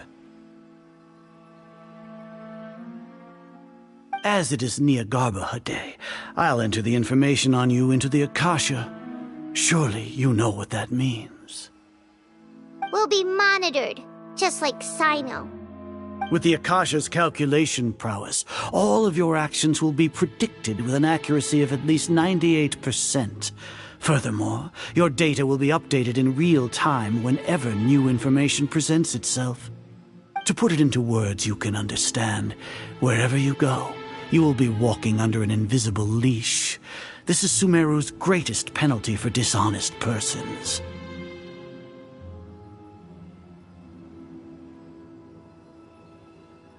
Are you not familiar with the concept that great responsibility begets an equally great suspicion? In any case, you are Sumeru's most concerning external variable. Locking you down will greatly decrease the chance of any undesirable outcomes coming to pass. You're despicable! Despicable? Perhaps from your perspective, but I suppose you had mentally prepared yourselves for this, no? Your ploy was to sacrifice the traveler here, was it not? Lord Azar, I know what you're trying to say, but I've been following your plan this entire time. Why are you doubting me at this juncture? Must I delineate your entire plan? Very well, I will spell things out. First off, I received an eyewitness report that you were spotted with the traveler at Caravan Ribat. However, you immediately departed for the desert and escaped surveillance range. Judging by the time, you all likely encountered the truant General Mahamatra in the desert. Am I correct? Maybe Paimon shouldn't have mentioned Sino just now. The Academia had not received correspondence from its scribe for a prolonged time. You were also in the company of the Traveler, a close associate of Lesser Lord Kusanali and General Mahamatra Sino, who had defected from the Academia. With their instigation, what was the probability that you would betray the Academia? Rationally speaking, 50%? 70%? What do you think? Regardless, that's only a guess. The facts are that I've brought the Traveler right before you, and I gave you my report. Indeed, your boldness deserves praise. To think that despite status as an outlander, the Traveler is still willing to sacrifice for the sake of your plan. If I'm correct, you have a contingency plan to save Lesser Lord Kusanali and ruin our great work. Sneak into the Academia on Nia Garbaha Day, using Al-Haytham's status as the scribe, for there is a good chance that an opportunity to save the Lesser Lord will arise. Should your intentions be discovered, Al-Haytham will turn traitor and sacrifice the Traveler, thus proving his innocence. He can then stay inside the Academia and continue searching for a way to proceed forward. As for Sino, according to the Akasha's calculations, he will soon return to the Academia and confront me in person. I suppose this is also a part of your plan?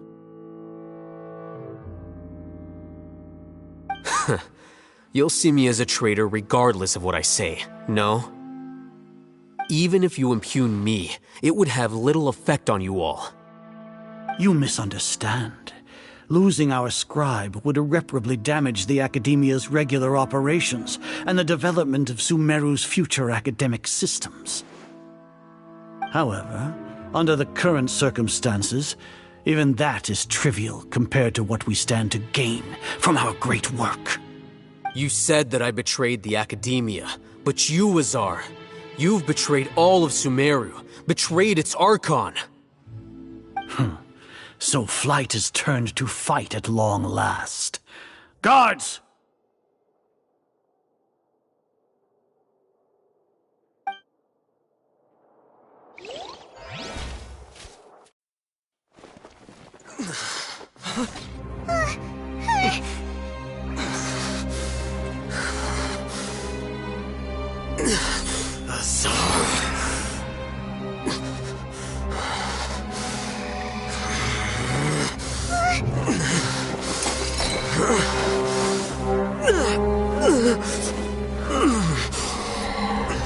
Well, what do we have here?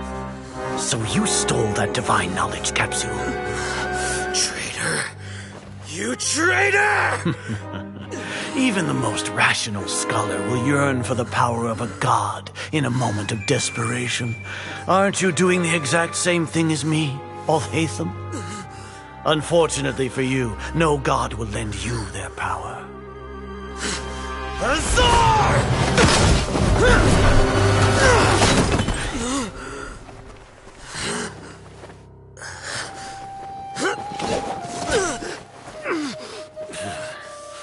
He has gone completely insane.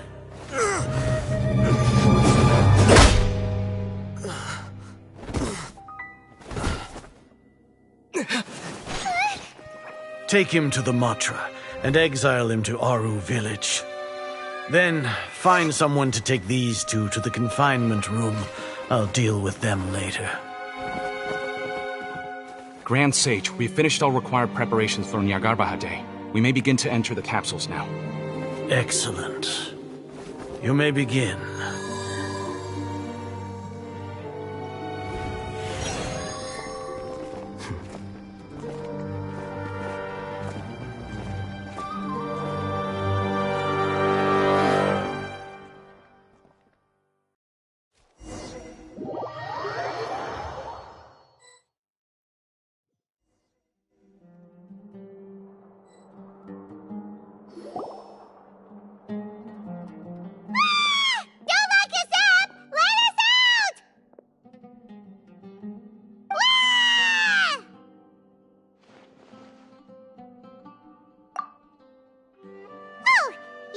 Paimon got a bit carried away there. How was Paimon acting just now? Great, huh? Everything's going according to plan so far. We made it into confinement, and Alhaitham's probably done with his part too. We even managed to trick Grand Sage Azar. Alhaitham sure knows how to cook up a plan. What are we doing next? Paimon has trouble remembering things when she's worked up. Right. Paimon thinks it went something like this. Apart from that, we still have yet another goal in the first stage of our operation, which is to send the Traveler to the confinement room. What? Why do we want to get him locked up on purpose? He's always been the person the sages are most afraid of, as well as the greatest obstacle to their successful implementation of their plan. They are very aware of the risk he poses to them. Once the Traveler is imprisoned, the sages will likely think that everything is under control. And with their guard down, the next phase of our plan will have a much higher chance of success. I can already see the pompous looks on their faces.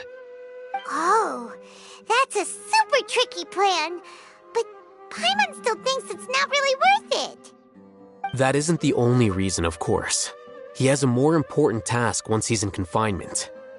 According to the Academia scholars in Ramon's custody, Lesser Lord Kusanali has sealed off her consciousness in the Akasha ever since she was captured by the Doctor.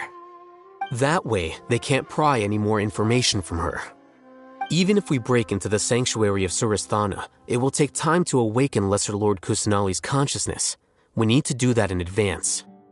So our job is to wake up Nahida! Okay, totally worth getting thrown in jail for. The confinement room is inside the Academia, close to the sanctuary of Surasthana. It's a completely enclosed space, and you won't be receiving any visitors. I'll work with Ramon's scholars to make some modifications to your Akasha terminal.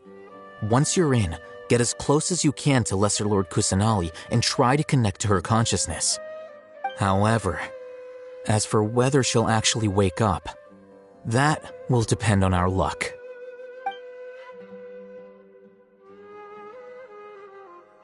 Oh, no wonder you've been wearing your Akasha terminal today. It's the one that Alhaitham modified. Paimon thought they'd take our Akasha terminals when they locked us up in here. Were they being careless?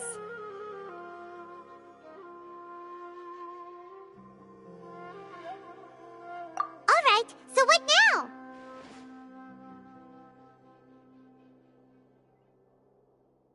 Sounds easy enough.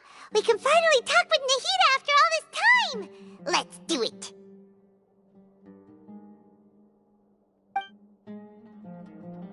There's a light flashing on your Akasha terminal. It's almost like... the faster it blinks, the better the signal! Here? No signal again. Is it getting jammed?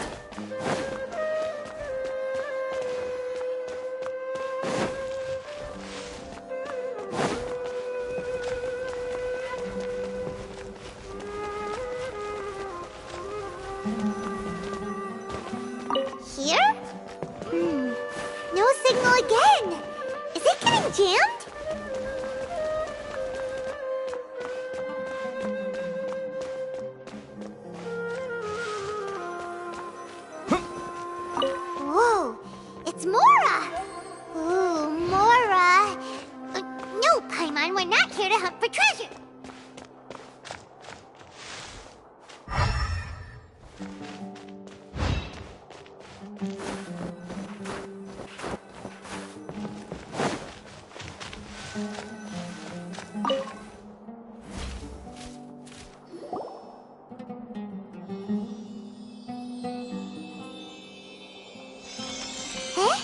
Is this the right spot?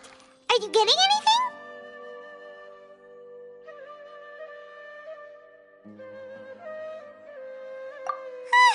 Please work!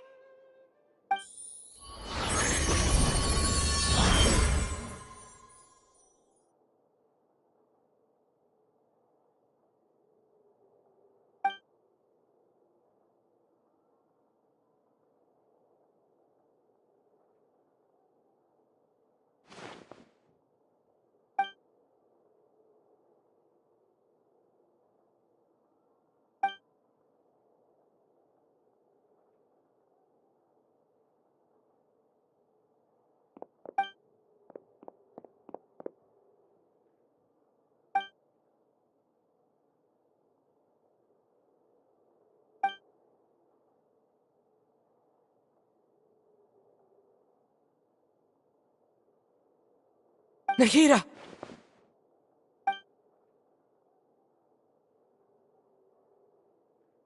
Hey, Nahida!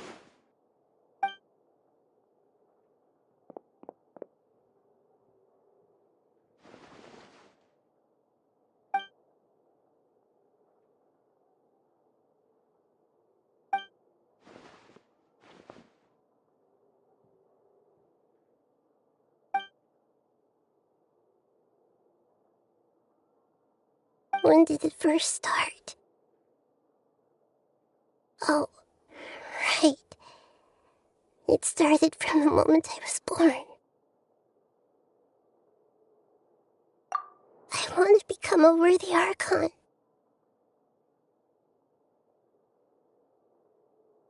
So I've kept studying. Kept listening to my people and their hearts. Kept looking for a way to save Irminsul. So I can catch up. Catch up to Greater Lord Rukkhadevata. But I'm stuck in the sanctuary of Surasthana. The sages are creating a god to replace me. And I'm forced to lock my consciousness in this boundless darkness. Nahida!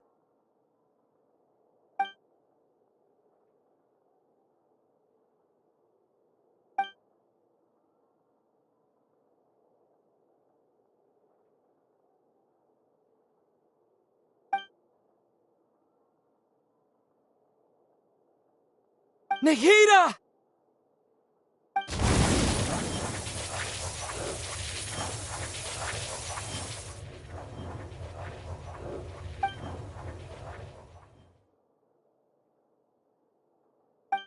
It's so quiet here.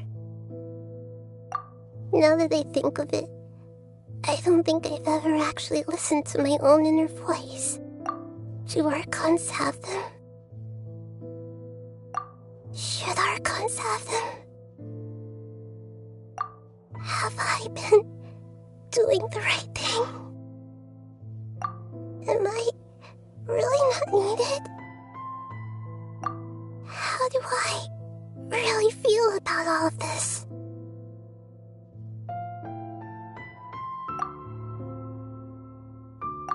It's so quiet here. Since you're the god of wisdom, you've known the answers to all these questions since the very beginning, haven't you? Who are you? Whose voice is that? You're right, though.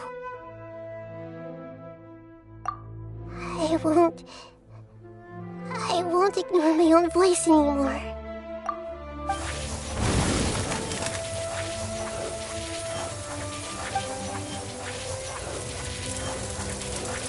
Nahida!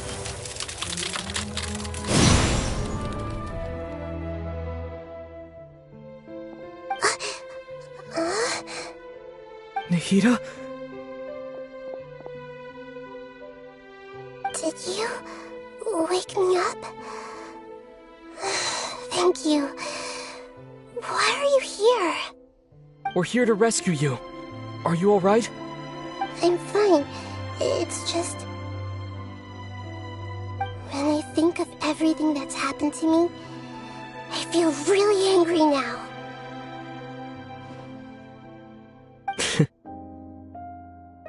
You should have been angry ages ago.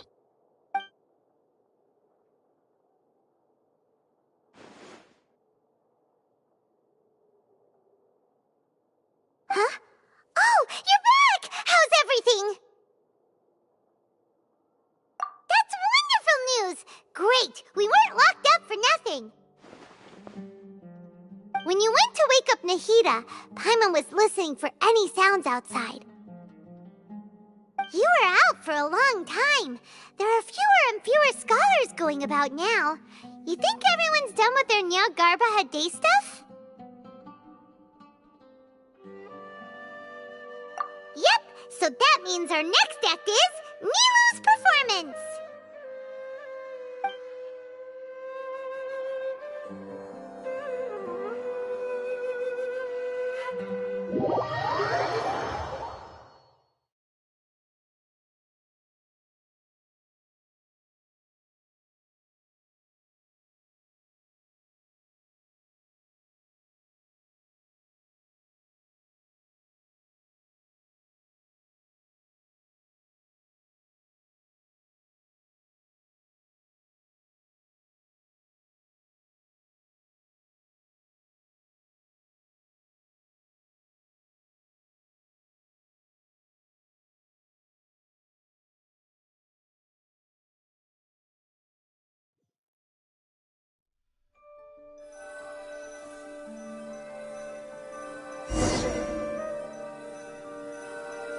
Nilou, are you sure about this?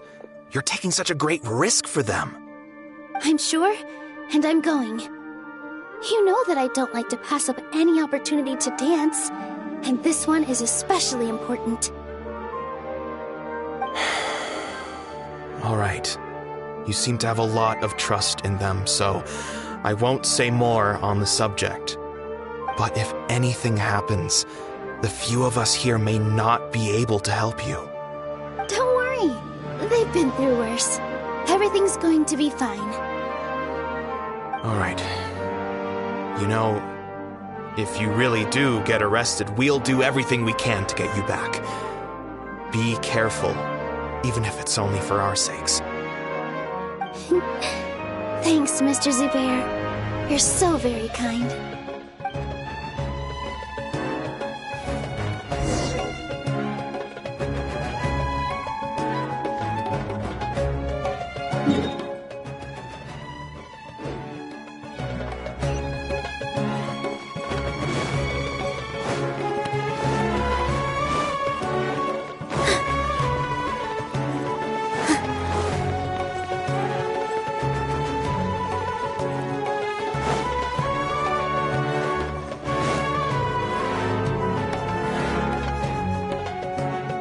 Nilou, how's it going?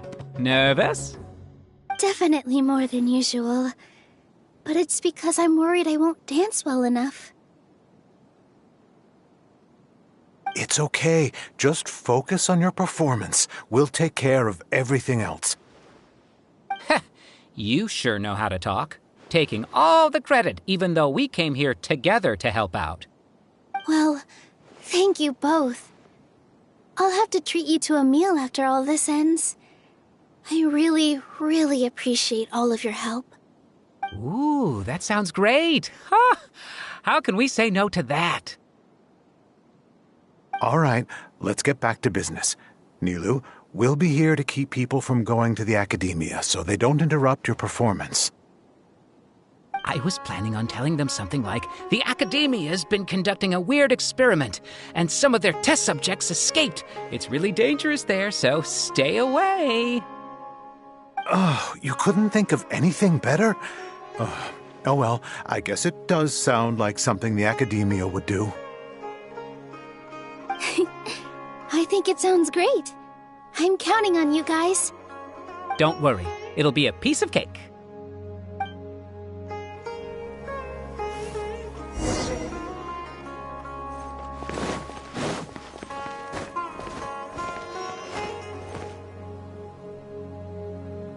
Hey, Nilu! Sorry, it's great to see you, but I'm really busy right now. Our Bait People Away with Yalda Candies plan is working beautifully. Do you want some candy? We have more than we can give out. Vihar, thank you so much for doing all of this. And even dressed up as the Knight of Flowers, no less. I'll pass on the candy, though. I cut back on sweets in the period leading up to a performance, and I'm about to start one. You have a point. The stage is cleared and everything's ready, so you can start your performance at any time. Yeah, thanks to you. I'm really grateful. All right, time to hit the stage. You're welcome. The honor's all mine, since I'll have such a great view of the show.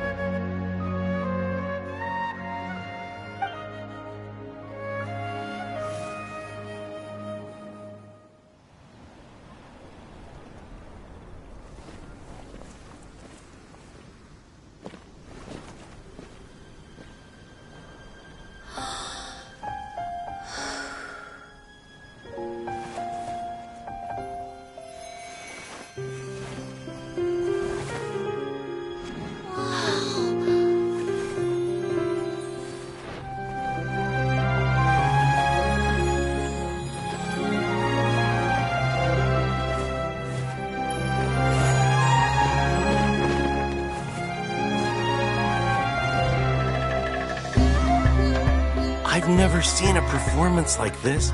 This is incredible.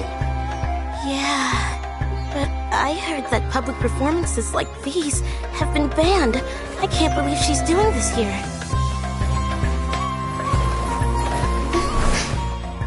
Grand Sage, there's some commotion outside. How uninteresting. Issue the new Prohibition Act from the Akasha to the guards. They'll know what to do.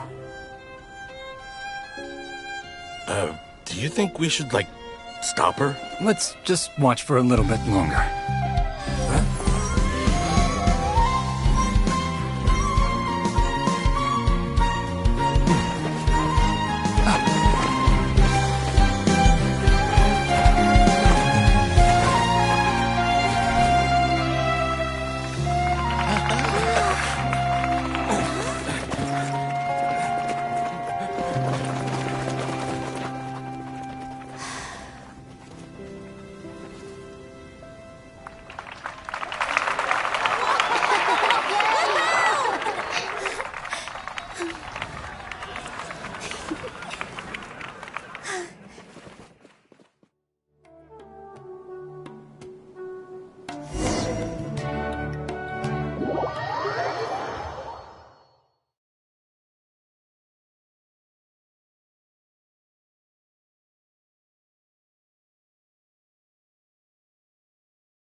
Did you hear that?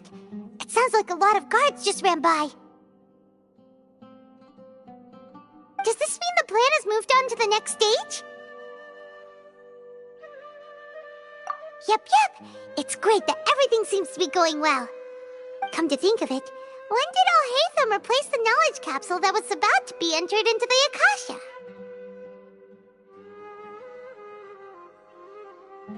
Oh, so that's when he did it! Paimon was too nervous to notice. Speaking of, didn't Alhaitham also yoink the divine knowledge capsule from that mercenary leader in Port Ormos when everyone else was distracted? It's a time-tested trick of his.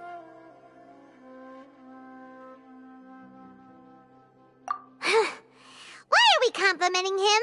Yeah, he's smart and all, but he still makes Paimon's blood boil. let's review our plan for this stage again. It's not like we have anything else to do right now anyway, and it'll help us feel more confident. Paimon remembers that Nilu's task was supposed to go a bit like this.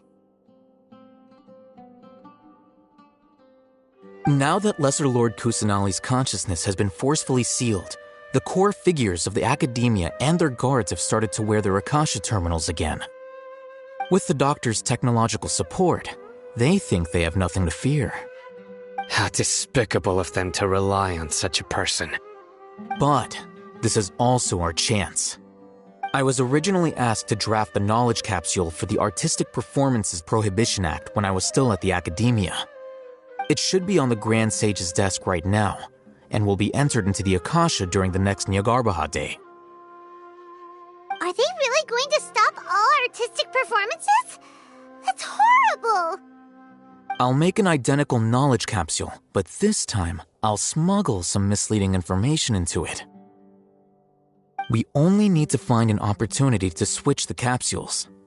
Once it's been entered into the Akasha on Nyargarbaha Day, if someone were to be seen performing in public, the sages would definitely use that opportunity to announce the ban, and so the misleading information will be disseminated amongst the guards. Sure sounds complicated, but it seems like if everything goes well, we'll be able to get rid of all the guards in the Academia without any effort. That's pretty clever, getting right into their heads. I just have one question. Even if we manage to get the misleading info out to the guards, how can we be sure that they'll believe it? People who are used to relying on the Akasha become less inquisitive, and their ability to distinguish truth from misinformation is significantly reduced. They will view everything the Akasha releases to them as the unequivocal truth. The Akasha will turn humans into machines. I've seen it happen many times. Yikes. Good thing I didn't wear it for long when I was working in Sumeru City. At first, I thought it was a good thing, too. By the way, this plan still requires a performer, right? Do you have someone in mind? Nilu of Zubair Theater. I know her really well. We can trust her. I'm kinda hesitant to ask her to participate in a dangerous plan like this, but we can ask her in person. All right. After the guards in the Academia are gone, then it'll be time for me and my stowaway brothers to shine.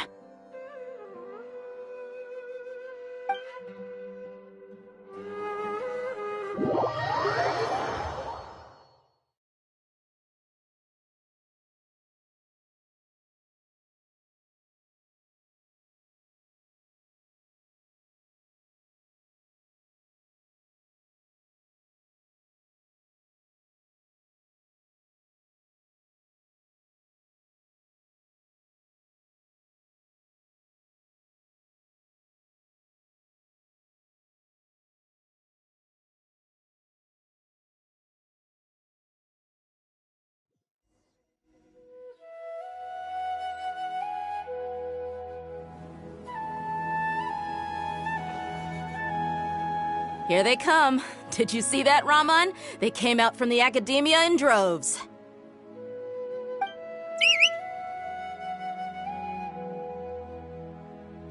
After laying low in the city for so long, this is the moment we've been waiting for. My brothers have already sprung into action. We couldn't do anything to them inside their coop, but outside the Academia, this is our hunting ground. With a lioness like you, the prey sure won't be able to run far. We still need to eliminate the guards as soon as possible.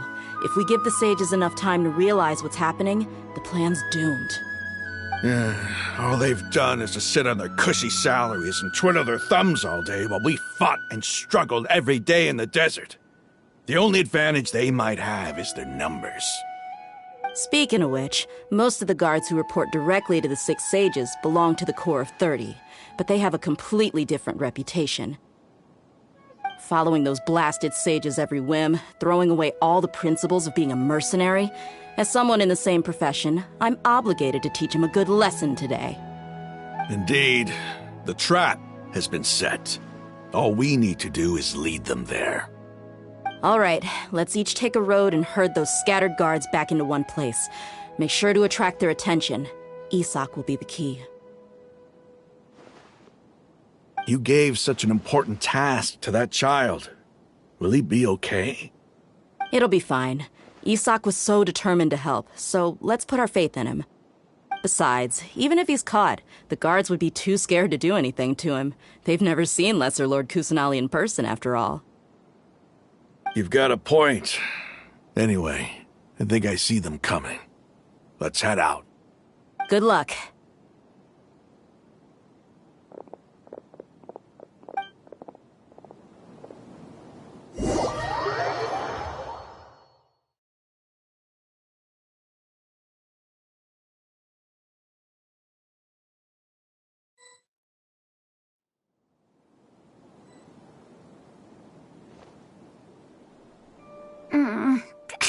This outfit.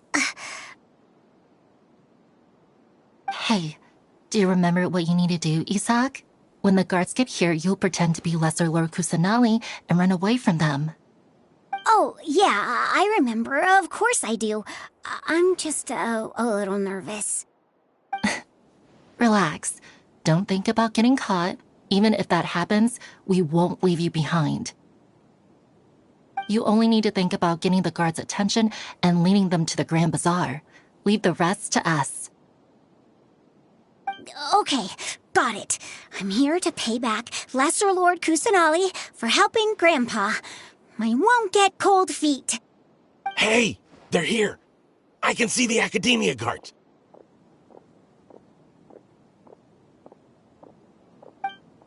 All right, it's time, Isak. Take a deep breath and go. You can do this.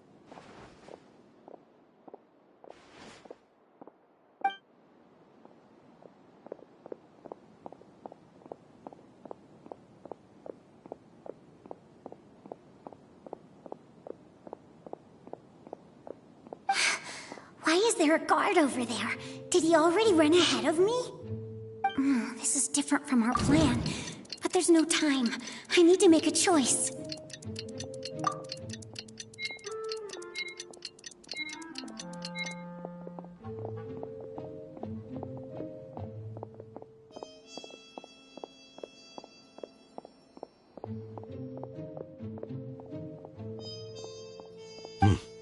Let's have a look behind the house. What should I do next? Huh. Looks like nothing's here. A wasted time. Luckily, he didn't check behind the tree. What should I do next? The guard looks alert. What should I do next? Doesn't seem like anything unusual's around here. Looks like the guard finally left. I need to go.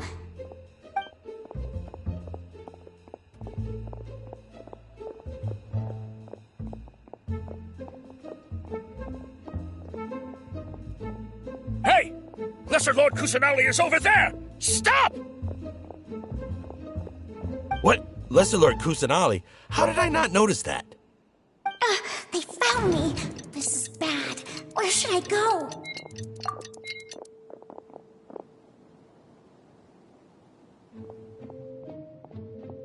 Hey! Lesser Lord Kusanali is over there! Stop! What? Lesser Lord Kusanali? How did I not notice that? They found me. This is bad. The target suspected to be Lesser Lord Kusanali has escaped into the Grand Bazaar. Assemble and arrest her!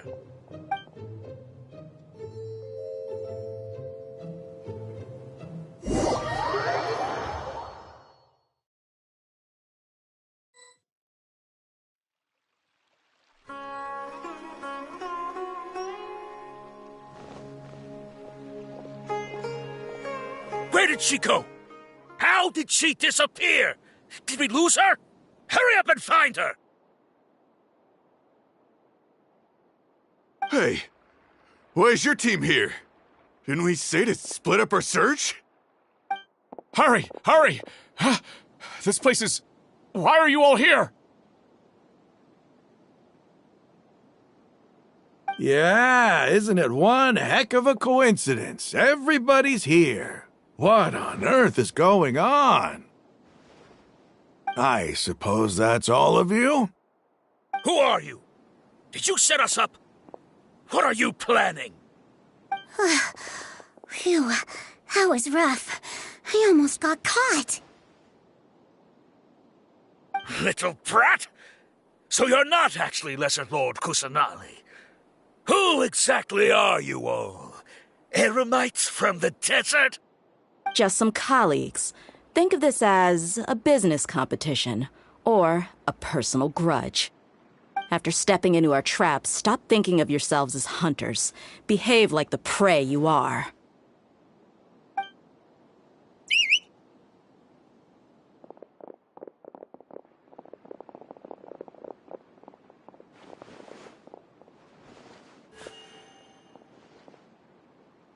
An ambush?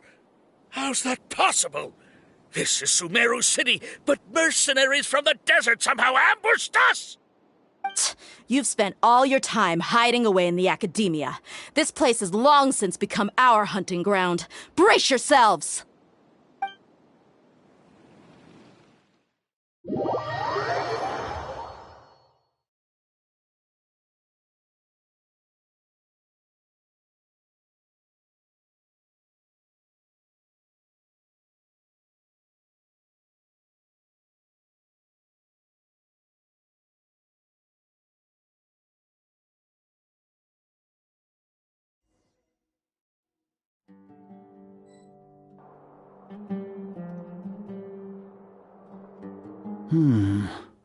This is odd.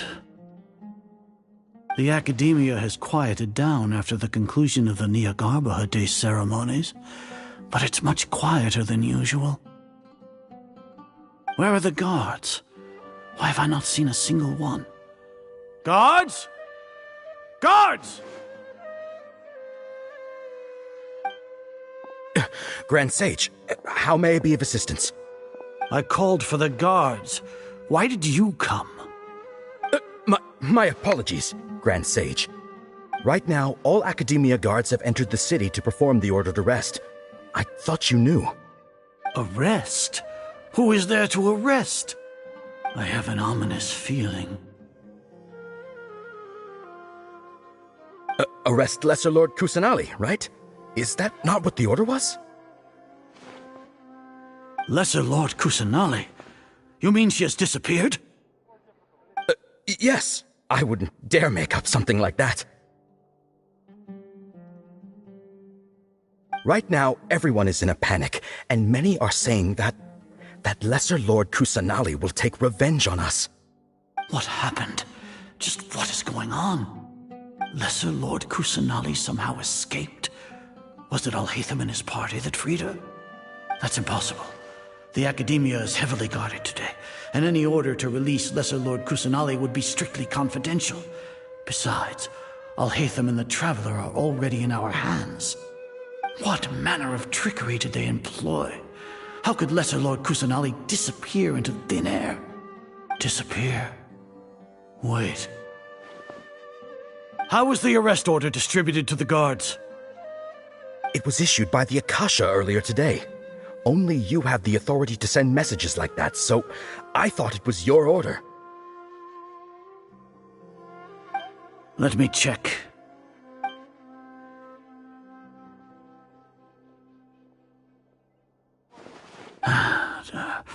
Here. Lesser Lord Kusanali has escaped from the sanctuary of Surasthana. Go to the city and arrest the escapee immediately.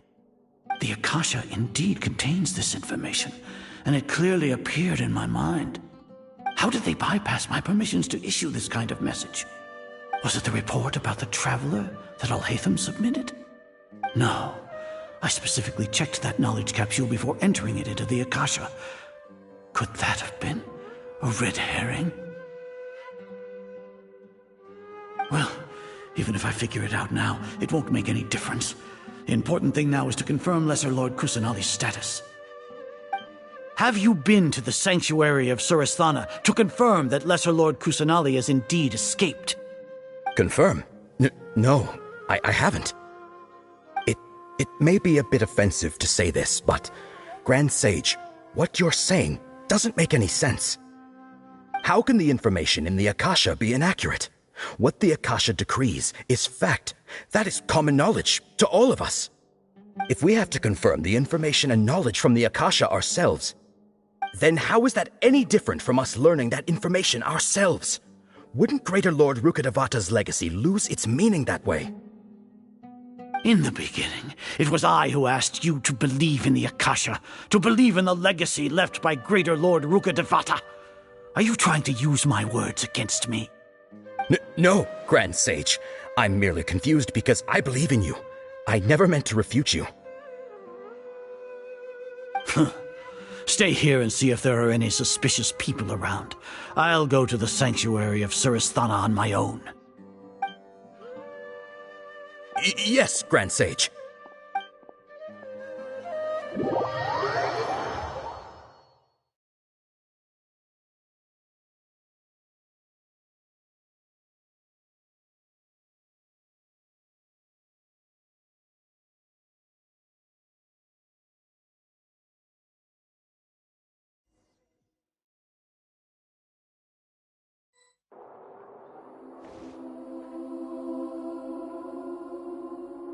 Lesser Lord Kusanali has escaped from the sanctuary of Suristhana.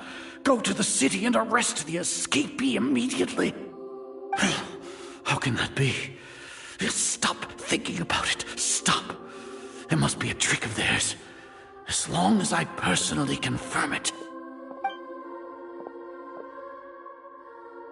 Ah! Impossible.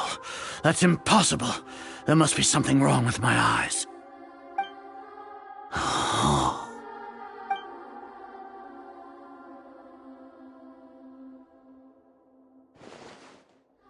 What a comical sight, Azar.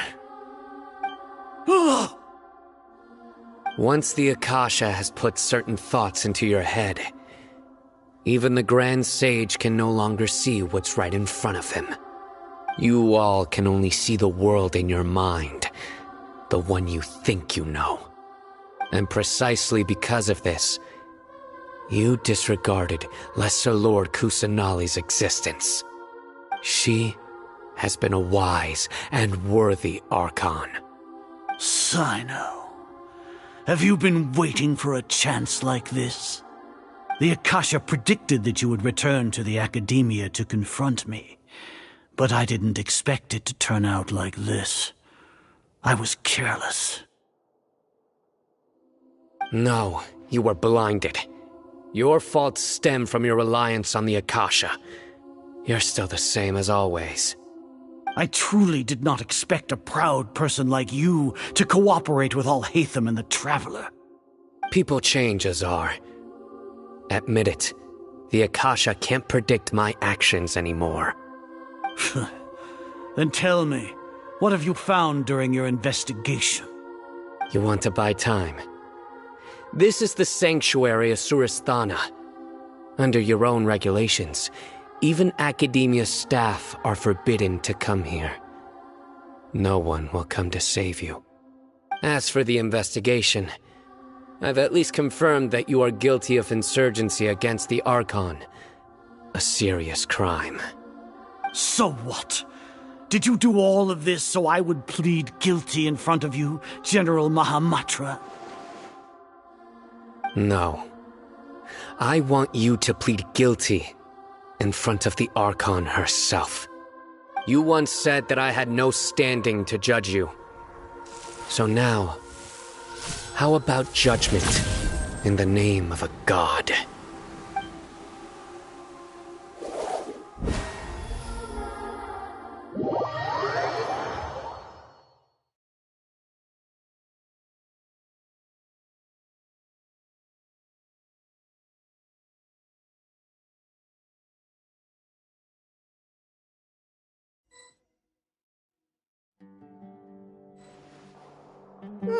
How long do we have to wait?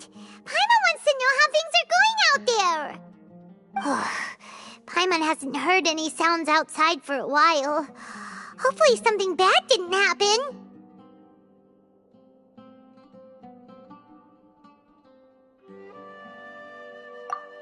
Yeah, but aren't you scared that we might be locked up in here for the rest of our lives? Thinking about it, at least Paimon has you. We could still chat like this. When Paimon thinks of Nahida being imprisoned alone in the sanctuary of Surasthana, Paimon can't help but feel sorry for her.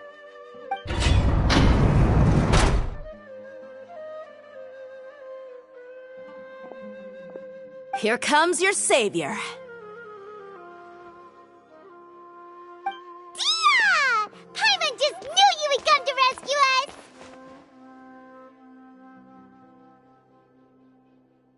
You two really owe me some big thanks. I had to search through who knows how many guards to find the key here. It felt even more tiring than whacking them. I'm exhausted. Thanks a lot. Need Paimon to rub your shoulders? No, that's, I'll pass. What are you afraid of? Oh, are you ticklish? Now isn't the time to talk about being ticklish.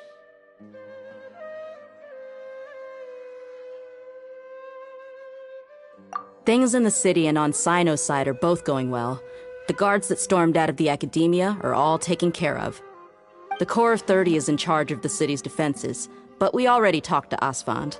They've been fed up with the sages bossing them around. As long as it doesn't break their employment contracts, they'll turn a blind eye. That's probably because you've been super great friends with them for a long time. So, how's Sino doing? The Grand Sage is in his custody. Even I know how terrible it is to fall into Sino's hands, so he probably does too. Sino forced him to release Lesser Lord Kusanali. He has no choice but to obey. So, hurry to the sanctuary of Surasthana. Assuming nothing weird happened, we should have already rescued our Archon. Honestly, I didn't expect our ragtag bunch to do this well. We just came together last minute to save the Archon, you know? Alright, you two better go. I still have to clean up some messes in the city. See you around.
They say it's nice to meet you.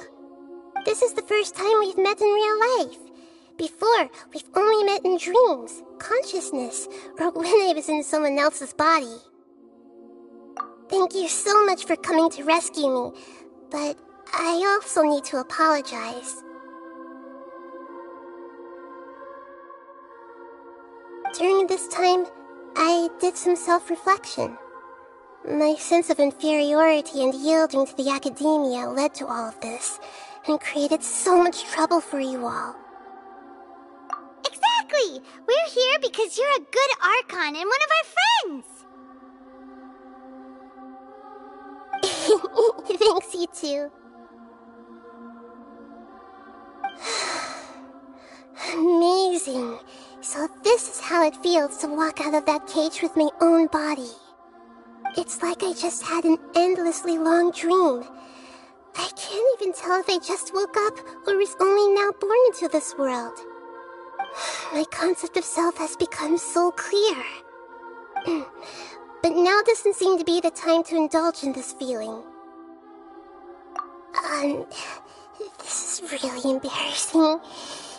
You all just rescued an Archon, and now she needs your help to save her country, and even the entire world.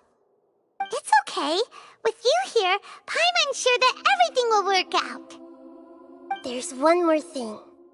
What is it? For all the things the Academia did to me, and for all the folly it committed in the name of wisdom, as their Archon, I will make them pay. Ah!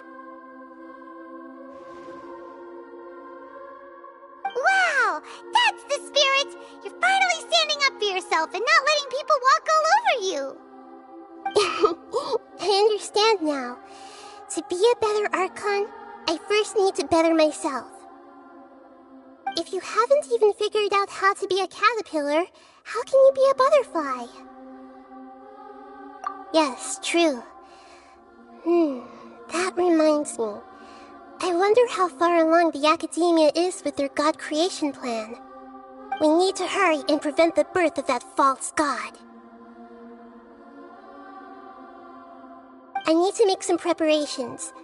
Since I'm now free, I can establish a direct link to the Akasha and control it.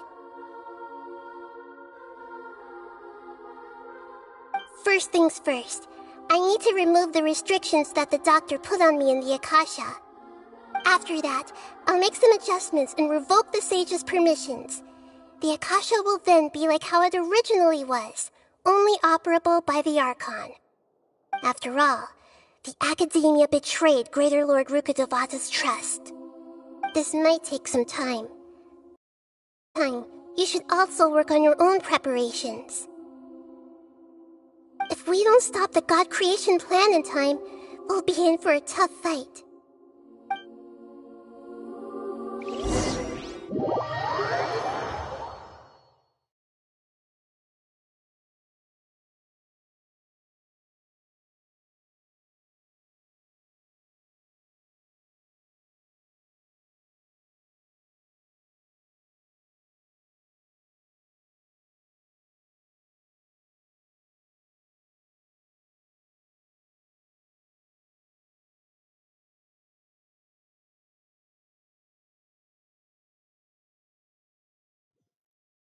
You might as well prepare for a fight. When we're done, we can take a walk around. After all, we missed out on a lot of stuff when we were locked up.